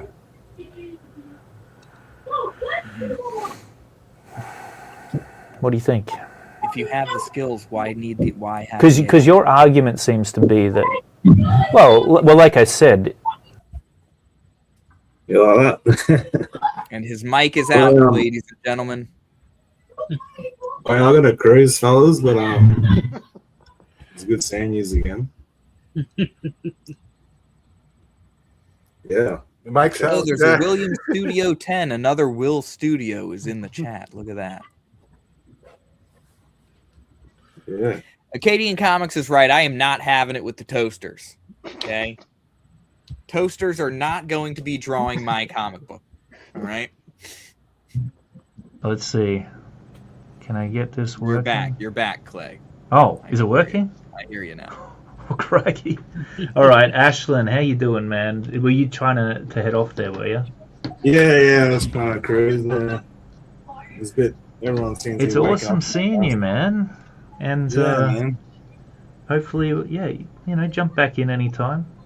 We're always happy to hang out, and cool. It's good to see you still doing some drawing. Yeah. If you have a look at it right now, you can see the. Oh yeah, let's check it out. Cool. What the hell, man? Sorry, we got you here. That was great. Yeah, this looks amazing. Good. Whoa, dude. Why? Yeah. Why you gotta do that? That looks so good. That looks amazing. Yeah, that's good. You haven't let yourself get rusty. Nah, I got this idea for this comic book I'm doing, yeah. That kicks ass. Yeah, it's gonna be pretty cool. Just doing it page by page. I try to do like the storyboards and thumbnails and that, but it never works out that way. So I'm just on page by page. Damn, so cool. And it's great to see that you're still applying those skills. In terms of storytelling, the different camera angles and dynamic shots and stuff. Man, I remember when well, none of that was there, or at least it wasn't there as much as it is now. So yeah, it's Yeah, awesome, man. I'm getting to a bit of a flow with it. I've got some different influences that I'm trying to be like now and stuff. So For sure. I drew a whole chapter and just barely used any references, and I wasn't Yeah. happy with it. And I got sick okay. of doing history altogether, man. So I'm just doing some fantasy. Yeah, totally. I mean, different. you know, the fantasy is not too far away, like from just the history aesthetic in a sense. You know, if you Yeah. Well, I still was got gonna do knights and you something. still got warriors and Yeah, well, that's I was gonna do something like maybe in the modern world or something, but I've been spending so long doing medieval. I thought I may as well do something medieval while yeah, heck yeah, I'm still in the ancient times. that's awesome. Good stuff, man. Keep smashing it. This is awesome. Yeah. Still crushing it. Yeah. This one should be good. It's not story based either, which was like not story based, so you were just going with the flow. Yeah, I have a story, but I don't have much dialogue. I haven't got much planned for dialogue really. Yeah. Or narration or anything like that. It's going to be more what you said, more of a visual. Yeah. That sounds good. I mean, add the dialogue in later. See if you feel like it needs it. But yeah, I got a couple little bits here and there, kind of thing, man. But like Marvel stories, like you don't need a lot. Yeah, I kind of got a bit carried away with the shit talking. Yeah, no, totally. That's I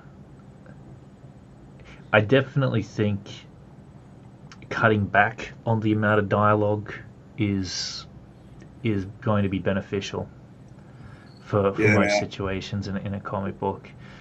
If you got to over-explain things, you may not be showing what you need to show. Yeah. I was like trying to pump in backstory into the dialogue and stuff like that. That's kind of mistakes. You know what I mean? For sure. And, you know, sometimes it's just an editing thing, like in terms of writing. If there's a ton of dialogue there, you can whittle that down to a minimal amount, oftentimes. Yeah. I've also dialed back my detail a lot. You have? Wait, that's dialed back detail? Yeah. I used to detail everything like too much. You got much better balance there now. Yeah, I think I have a good balance now going. Absolutely, yeah. Much better contrast happening. Yeah, I was just reading a few American comic books and sort of getting away from the Japanese stuff. Oh, yeah. Okay. Why not? Yeah, well, I think that suits me better, the style. Yeah, for sure. Yeah. Yeah, definitely. You're capturing it perfectly. And, yeah, it looks like you're learning a decent amount, too. Potentially from reading those American comics, because I can see just in the background there those silhouettes, the guys with the axes. Yeah, that's cool. I don't know where one of the comic books, but nice one. Yeah, cheers, man. Yeah, no worries. It's great to see you, man. Yeah, man, it's been a while. Yeah, I'll have to rejoin back up one of these days and get back to it. Yeah. Cool stuff, man. Oh, I'll send you the link again anyway. Yeah, no, that was awesome, man. Thanks for that, man. It's been good to talk to some other artists and stuff and hear what you guys are being up to. Yeah. For sure. Wait, you must be you must still be on one of the plan lists, I assume. Because you wouldn't have gotten that email in the first place otherwise. I don't know. I didn't know. In either case, I meant to. Yeah. Anyway, doesn't matter. I'm on here all sneakily. Act in. I don't know. He might still be on. Anyway, it doesn't matter. I think you said you were going to join back up anyway. Yeah.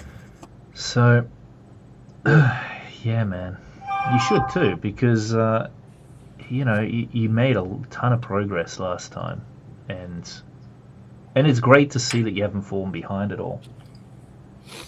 Yeah, I was studying there for a little bit, and then I'm pretty impatient, man. So I just started drawing pages again. Yeah, that's good, man. Oh well, good stuff. Yeah, nah. It should be good. Yeah, keep us posted on how you go, man. And just hit me up on Facebook if you want, and you can show me what you're working on there as well. Yeah, bro. Follow me on Instagram. Follow me back. Oh, right. Sorry, I probably haven't seen that you've tried to follow me. Probably best. Nah. I've only been on there for like a month. I'll take a look. Yes. Oh man, what's your name on there? Ash Forge Studio. Ash Ford. Ash Forge, like Ash Forge Studio. Cool. Yeah, I'll man. definitely do that. All right, man. I'll let you get back to it. Yeah, I'll catch you later, right? Catch you later, man. You have a good one. Yeah, you too. Catch you later, man. Cool. Alrighty. So yeah, well, let's see how Matt's doing. It's coming along. Smashed it. Look at that. There's the three little panels. Wow. All right, so you came up with something in the end. Good. Close up of the gun. Beautiful. Here. That is going to be a sick page, by the way. Like, once you've polished it up and you've taken it through to completion, it looks really, really dynamic, super action-packed. Yeah. It's good. There's a lot going on. I'm enjoying it, but it's like a puzzle. You're having fun with it, of course. It always feels like a bit of a puzzle. Yeah. Awesome. Now on to the blank one. And this is the next one you're on to. Cool. Yeah. Love it. All right. Oh, you're making some good progress there. It looks like you knocked out at another page layout, ready to roll? Pretty much. I'll go back and clean this up because this is just this is not anything like the rough draft that I had underneath it.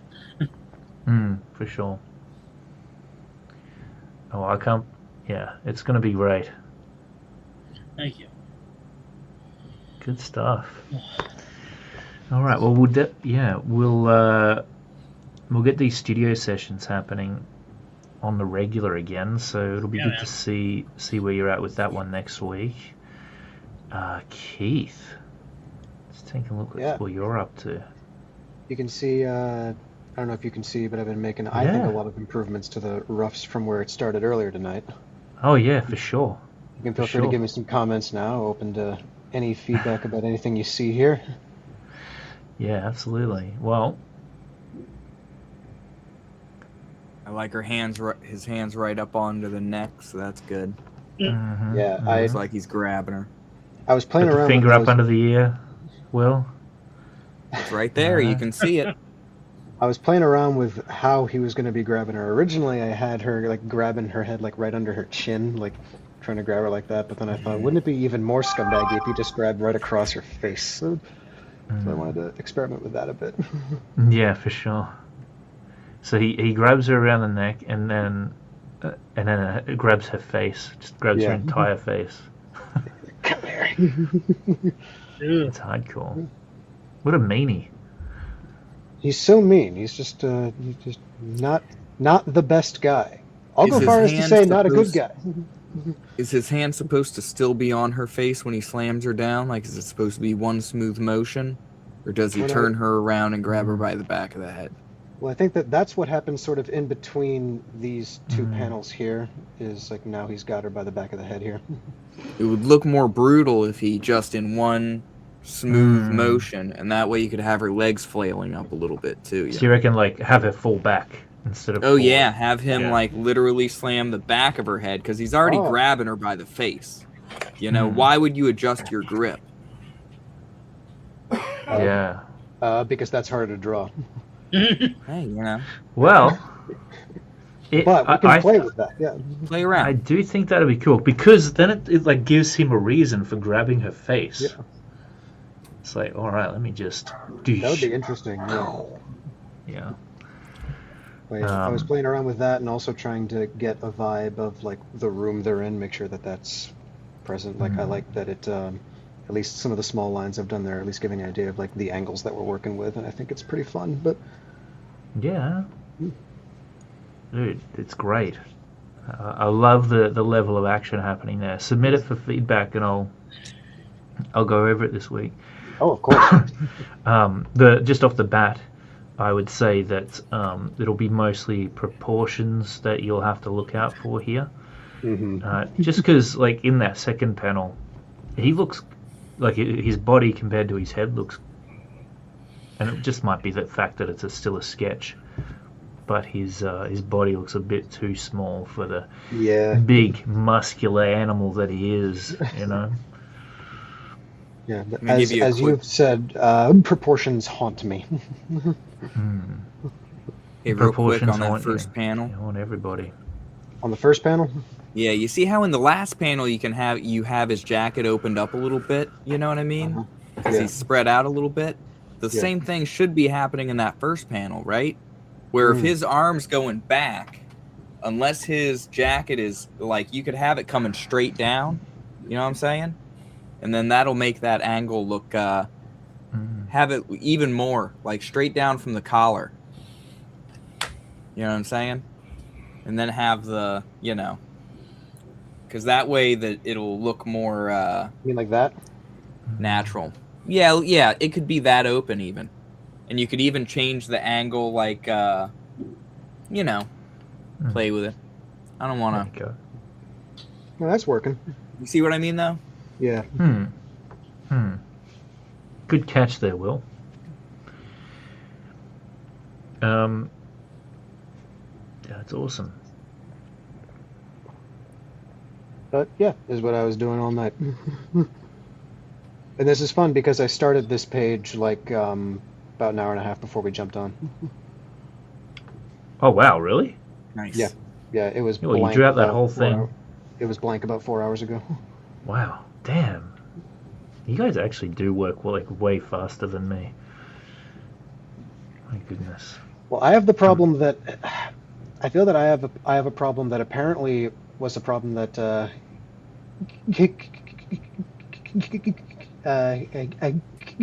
Kentaro Miura had, the Berserk author and illustrator, is that according to his editor and his friends who knew him, they said that he would do the rough layouts of pages like a mile a minute and be so good at like doing the rough layouts of how things are going to do, but then to do the final inks on one page would take him like a week. Yeah. It would take forever to do the details. And they were like, you drew the rough idea in like 5 minutes. Why is this taking you a month and a half? And he's like, I just have to get the details right.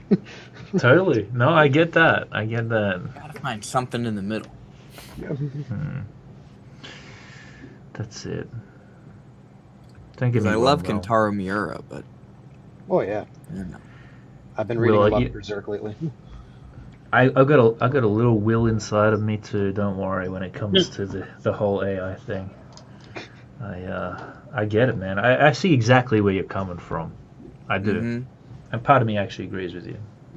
But then I have like a devil's advocate within me that You're being seduced by the dark side. Okay. I'm not being seduced. It Relax. could save you so much time. It's over, Well, it Anakin. does. I have the high ground. Just imagine the Does. Look, AI honestly- doing all the work. Do you know what I often say, Will? Is I say I can't wait until it actually is good enough to write everything for me, so I don't have to worry about it. But the thing is, I got things I want to write. It doesn't know what I want to write. It doesn't know how I want to write them. So I wrote a story one time about what would happen if technology got good enough to where you only needed like 10,000 people in the world. They don't need all of us here, right? And they organize a mass extinction event. Okay? Who's they? And they are the villains of my story Release. Oh. Okay? okay.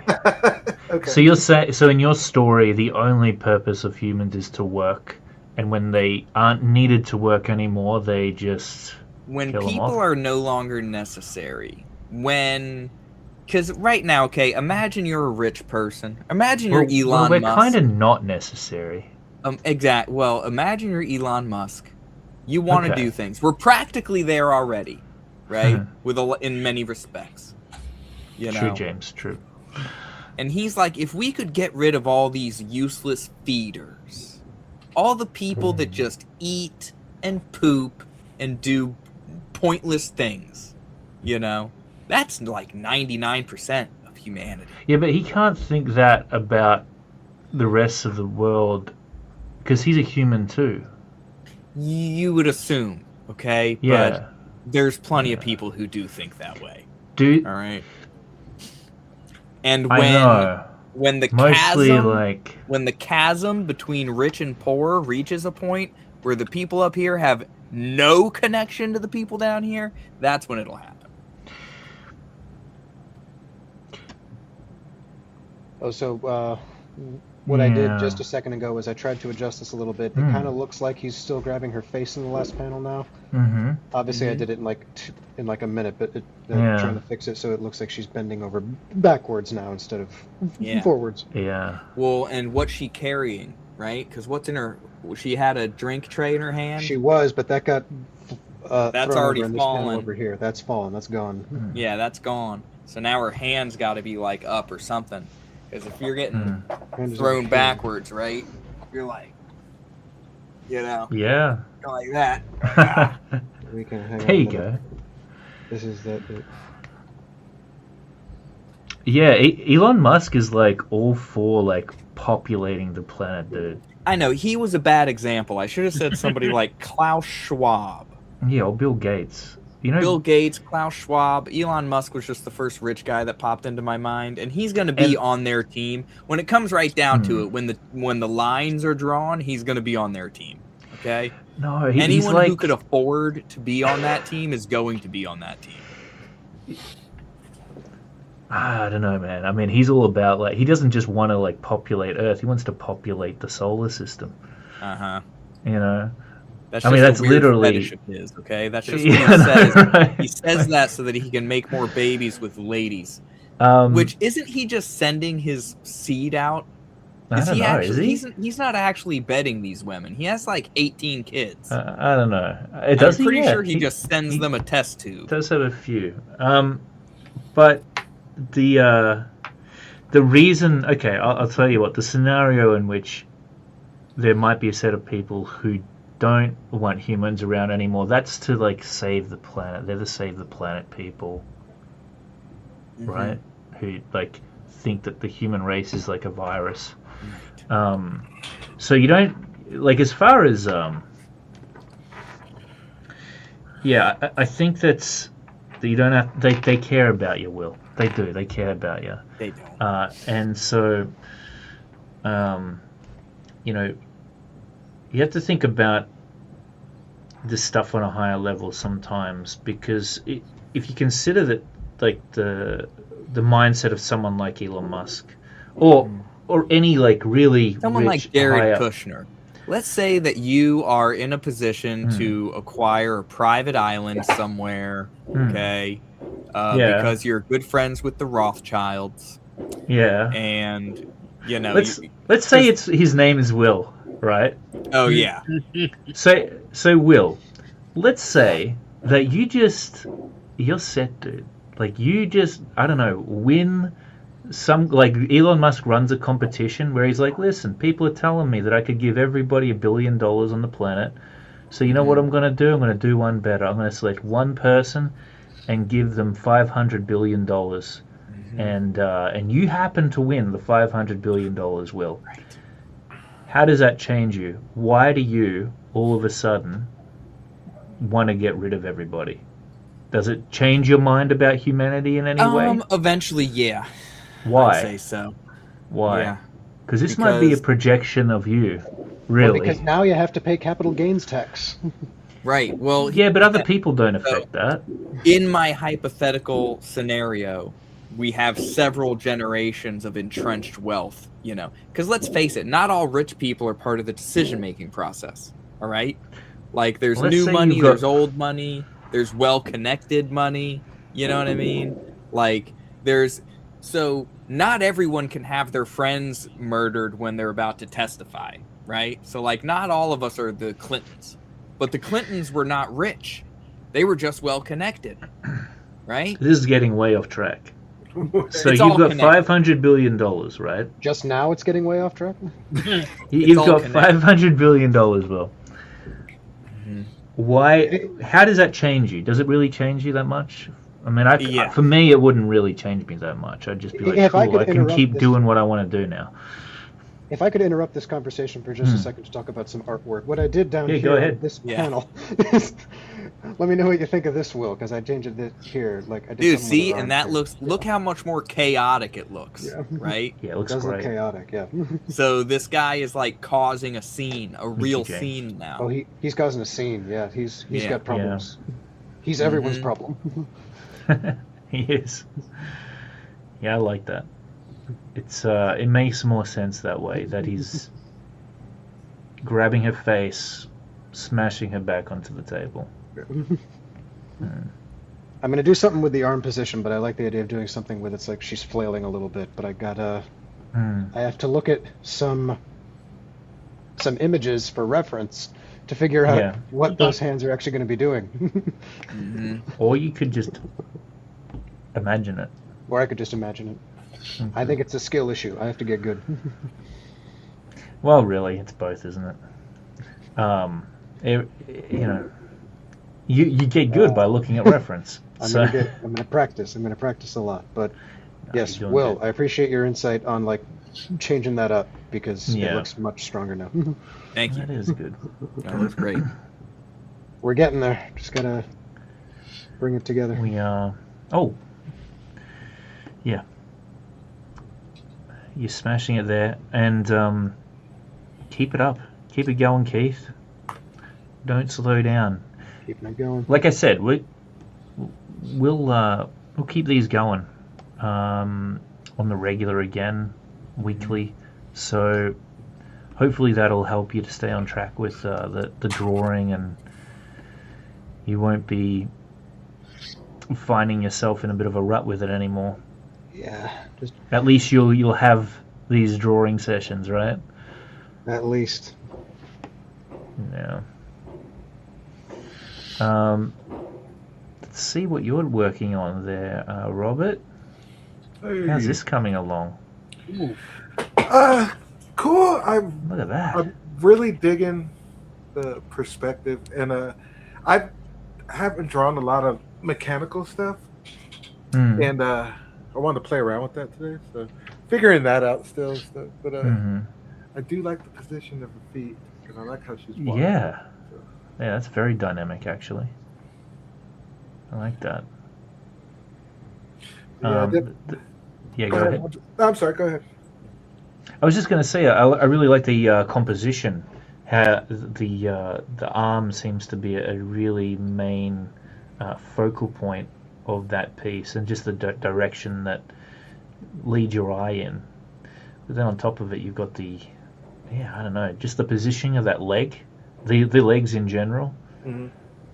That was fun. Yeah, it's a lot of movement in there, a lot of dynamism. Yeah, it's just a study today. Just do a little stuff. Yeah, I haven't been drawing, so that's I wanted to jump in here and get some time in with you guys. you haven't been drawing either. No, I've got a big project I'm working on, I get that. painting wise. So Yeah, trying to get that off. But I like to stop with one thing. I jump around to different tasks a lot, yeah. and the project I'm working on actually encompasses a lot of different skill sets that I'm working on. Hmm. Introducing that's part of the project I wanted to do is here's an example. Here's if I took different skills that I play around with and put them all into one project and see what it can make of it. So. Yeah, for sure. Cool. And how long until the project's done? Still got a while to go on it. Yeah, I started. I started concepting in January, and I knew I wanted to shoot my subjects for it. I built props. I altered wardrobe. I hired models, or four models to come in. I shot all the photography. I did all the editing. I did the mock-ups. Damn. Awesome. I built a robot CNC to do cutouts for these paintings because I'm gonna LED light them. You say you built a robot? Yeah. It's a Maslow 4.1. It's a CNC robot. It's basically motors that house a router and use the software to cut it out. Yeah, check it out. Maslow 4.1. Damn. It's really cool. So I've been setting that up. Right now I'm rebuilding the garage shop, the wood shop in the garage, so to get everything set up for that. And then it's just projects within projects and just taking it one step at a time. So if you want to see a sneak peek, I haven't showed anybody this stuff yet. So Yeah. if you guys want to check Why it not? out, I will show you. Show us. I'd love a sneak peek. Let's see here. What can I pull up? By the way, James, I see you in the chat there, and really appreciate you, man. It's great to see you hanging out with us, even if only in spirit. So this is one of the pieces here. Oh, dude, that's cool. But so this is one of the models you took a shot of? Yeah, and I 3D printed the bikini. I 3D printed the helmet. Wait, what? You 3D printed it? Yeah. Oh, so she's actually wearing that? Yeah. What? I shot the photos and brought it all together. Okay, that's pretty amazing. Yeah, this is this one. It's a wild royal flush, so this is the ace. I totally thought that you had 3D composited that in there on top of her. I thought it was a Photoshop job. I did do that with part of the king because I didn't want to build the whole prosthetic arm for it. So let me show you. I'll show you that one real quick. And then these are the 2 out of the 5 I'll show. I don't know who's watching. So. Nothing's been released yet, so I was just like, this is a sneak peek. And did it fit correctly? Did you somehow mold it to her body beforehand? I did rough measurements, and then I have I got her measurements, and then bought a dress mannequin to size it to when I was putting it all together. Wow. It's it fits pretty well. I nailed it first try. So it was I was so happy. And it's tiny too, so I was so worried. Skilled individual, I'll give you that. Let's see, open reset. Did I have key yet? So on this is actually the same model too. That was the ace as well. The prosthetic arm in here is I did in DAZ 3D and just mimicked the pose from the photo. Yeah. And then exported that and then brought it back into Photoshop. But the gun she's holding, the pulse rifle from Aliens, I 3D printed that too. Yeah, that's great. Oh, cool. Okay. I see what's So going on she's here. actually holding that. Yeah. There's like an upside down reflection that we're seeing. Yeah. It's like the king. It's the king of Sweet. spades. So. It's Wow. they're doing a royal flush. So I have it's ace, king, queen, jack, and joker. That I'm doing. Well done. That's some pretty impressive stuff. So you're getting paid to do this? Yeah? This is just an artisan project. This is a pet project I'm putting out. This is Nice one. this is my artwork. Yeah. I haven't done a series in a couple years, so I figured I'd get back. Ah, into it. great. So you're gonna do a show, have a gallery opening. Yeah, I'm gonna do. It's gonna be a one night show, an immersive show. I'm actually building a poker table too, and I'm dressing the whole scene, so it'll be like you're entering an underground poker game, like Wow. in sci-fi realm, space, futuristic, cyberpunk stuff. So. Dude, you gotta like take some photos and Oh, yeah, post them up into the forum or something, There's gonna be a full or onto your full Instagram so I campaign, can see. yeah. There's follow the Instagram. The tags one is we're kind of doing it kind of themed like it's point of view mission footage. Yeah. So definitely check that out. That'd be cool. Tags one, everyone. Damn. So I'm talking about promoting you guys. It's like really awesome stuff. Wow. I'm impressed. Whoops. Let me just jump back in here. Okay, now I see a Harley Davidson. I want to check it out. I'm gonna have to see how good your memory is here, Will. No, that's here. I'll No, wait. That's not what I wanted to do. Can I play it?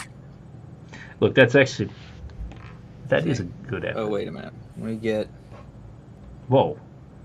How do I? Because I guess this was an old thing. How do I fast forward through the time lapse? There we go. Wait, did you just do that? Yeah, I started doing it when you were talking to the dude. But anywho, I This is didn't do great. it. This is the Noah Racy's scribble in a Harley type of Harley. Yeah. So this is my 4-minute Harley Davidson drawing.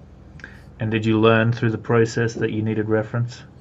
No. Well, I mean, I guess to fill in the little gaps if I want to make it like technically correct or whatever. If I just want to take the time to Technically create correct my or very whatever. own Harley, then people might look at it. You know, I guess I would do about the same job as an AI, right? Because someone who knows Harleys would be able to look at my artwork and be like, this dude did not use a reference. He made this mistake or that mistake. You know what I mean?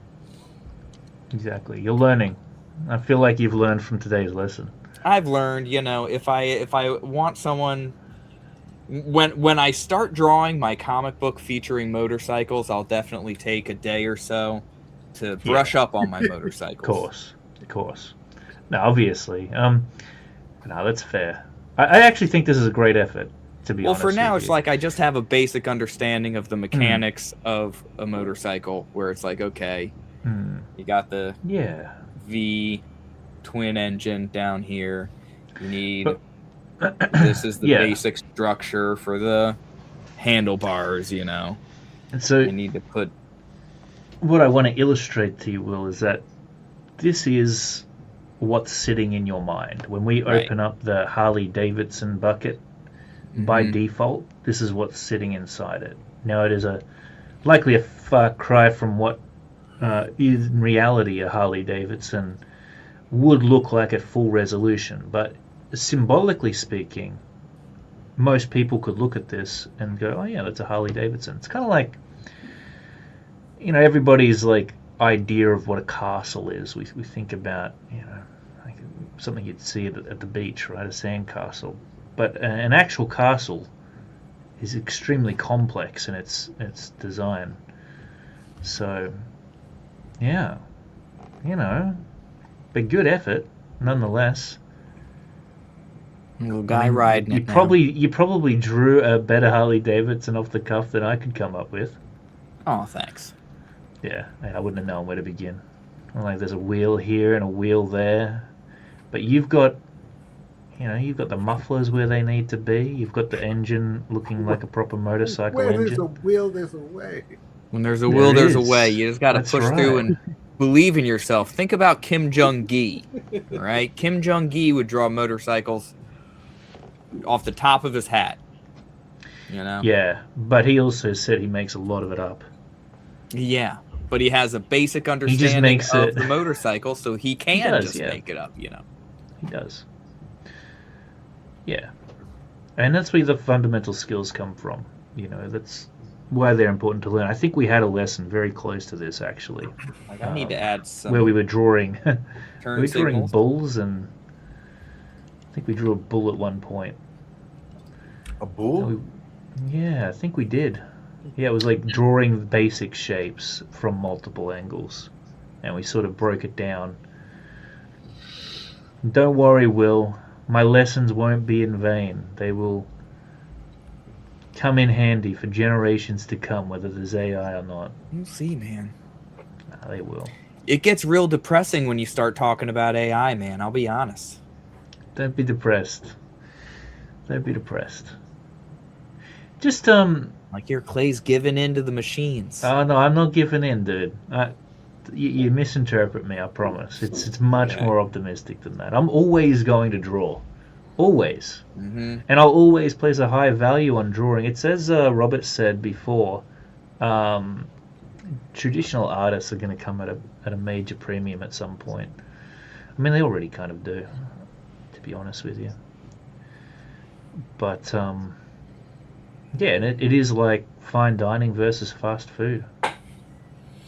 Can I make it? Bow, bow. Then again, oh man, I've got to say I'm excited. I'm a mix of feelings about everything.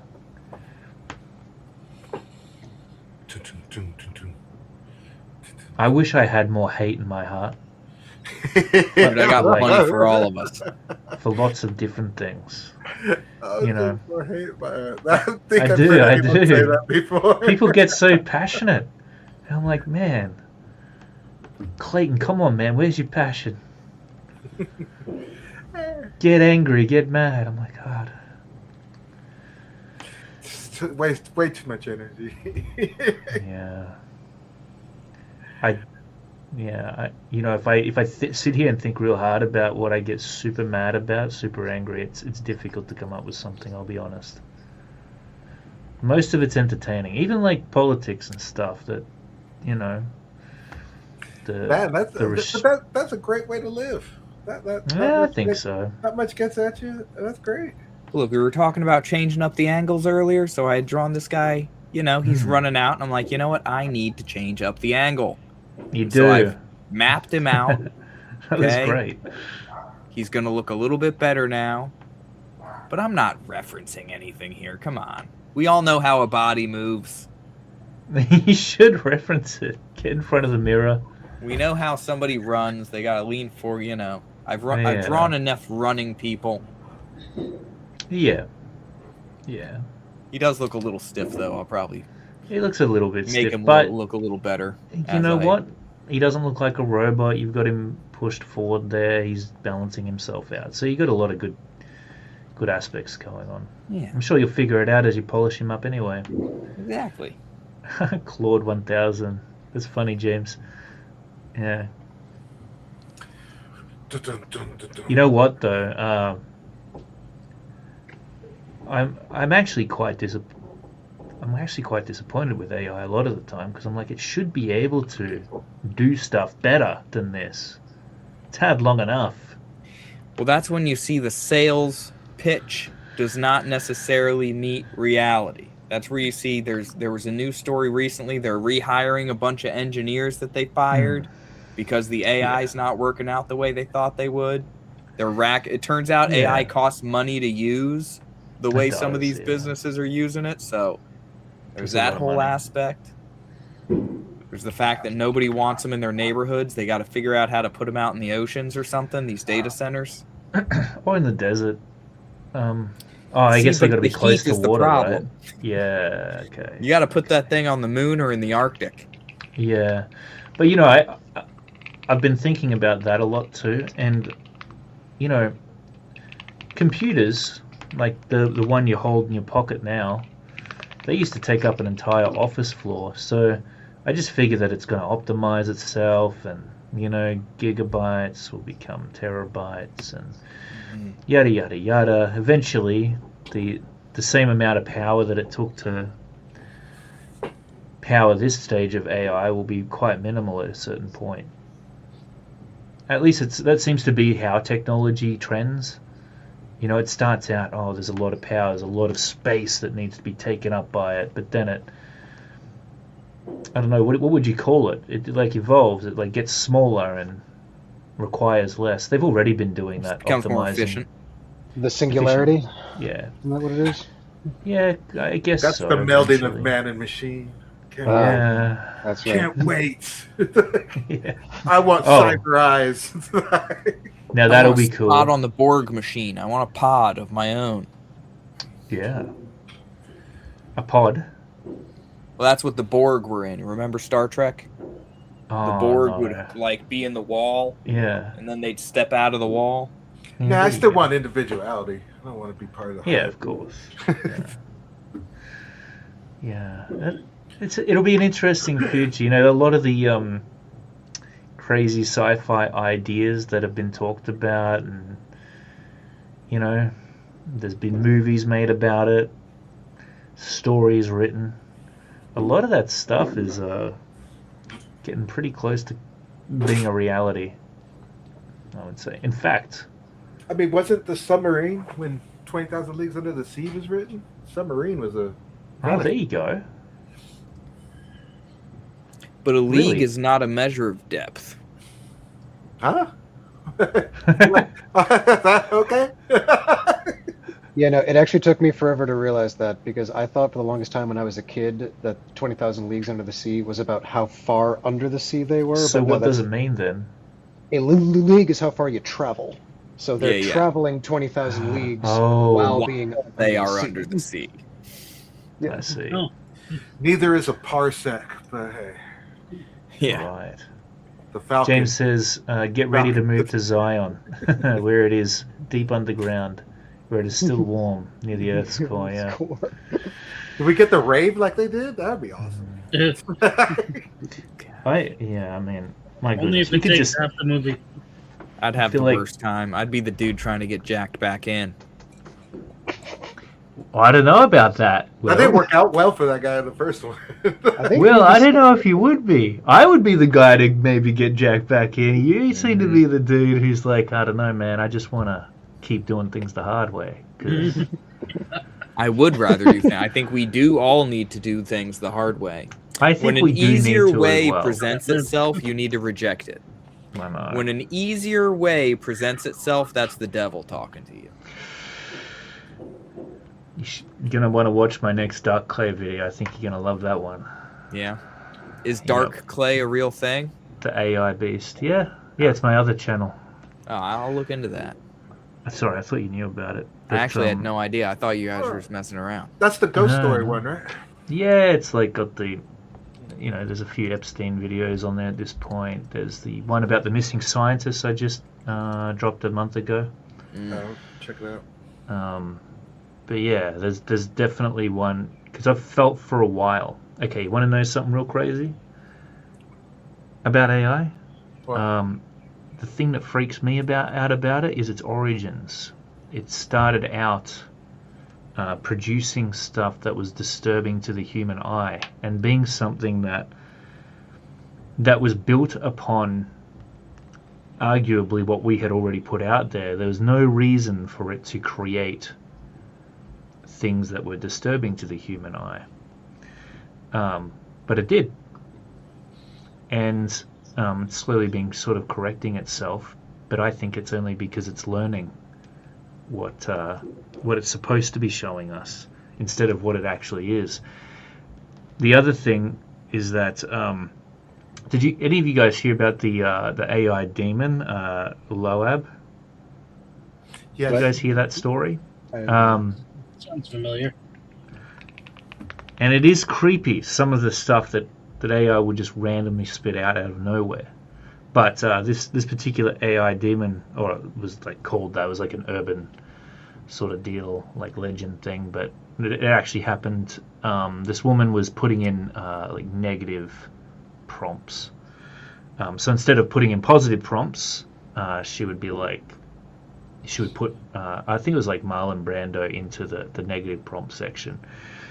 And anyway, at a certain point, it started producing this particular figure, this old, messed up looking lady that was surrounded by death and torment, and often involving, you know, stuff that you can't really talk about on YouTube, actually, and so, or really in public in general. But what happened is it kept on producing this same woman again and again. After a while, she became a central figure in almost every other, like, following AI generation that this woman would make.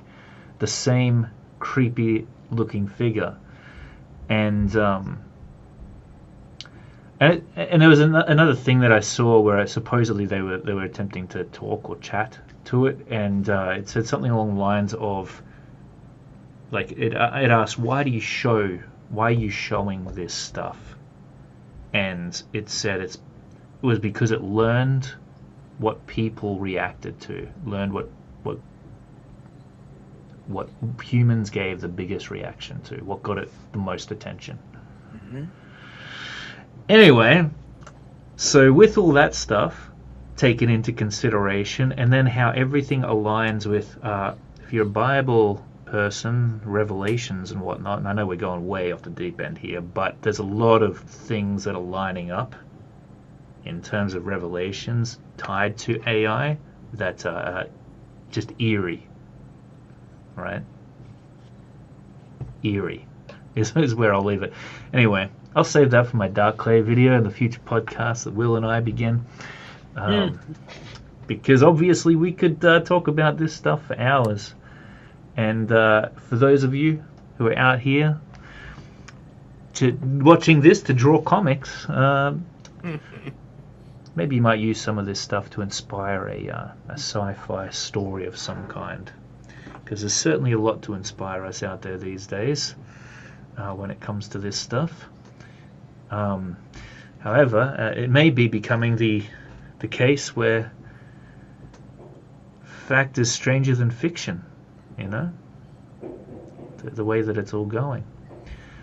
But I'm thinking we'll, on that note, wrap it up there before we get any further yeah, I'm keeping myself into the woods on this stuff. Pushing this another hour. Oh, I know you are. I know you are. We should wrap it up there, though.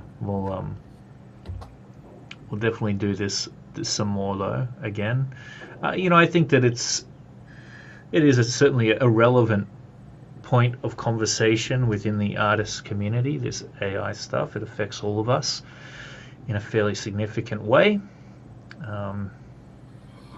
And yeah, I guess we sort of have to start thinking about, how do we navigate as artists going forward? How do we ensure that we can still draw and make something of it at the same time?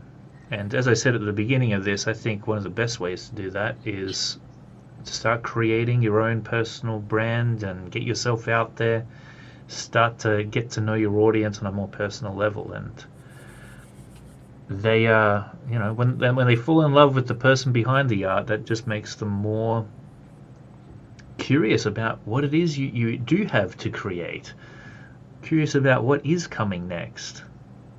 What stories does Will have to tell? How did he make that thing? What level of dedication did he have? The grueling manual techniques he used to create that book. Requires blood, sweat, and tears. A madness. It does, yeah. It actually does. Oh boy. All right, any final words, my friends, before we wrap it up? Do you want to promote what you're working on at all, Robert? Yeah, tune in at Tags1 on Instagram, TAGZ1. Heck yeah. And yeah, follow along. This will be fun.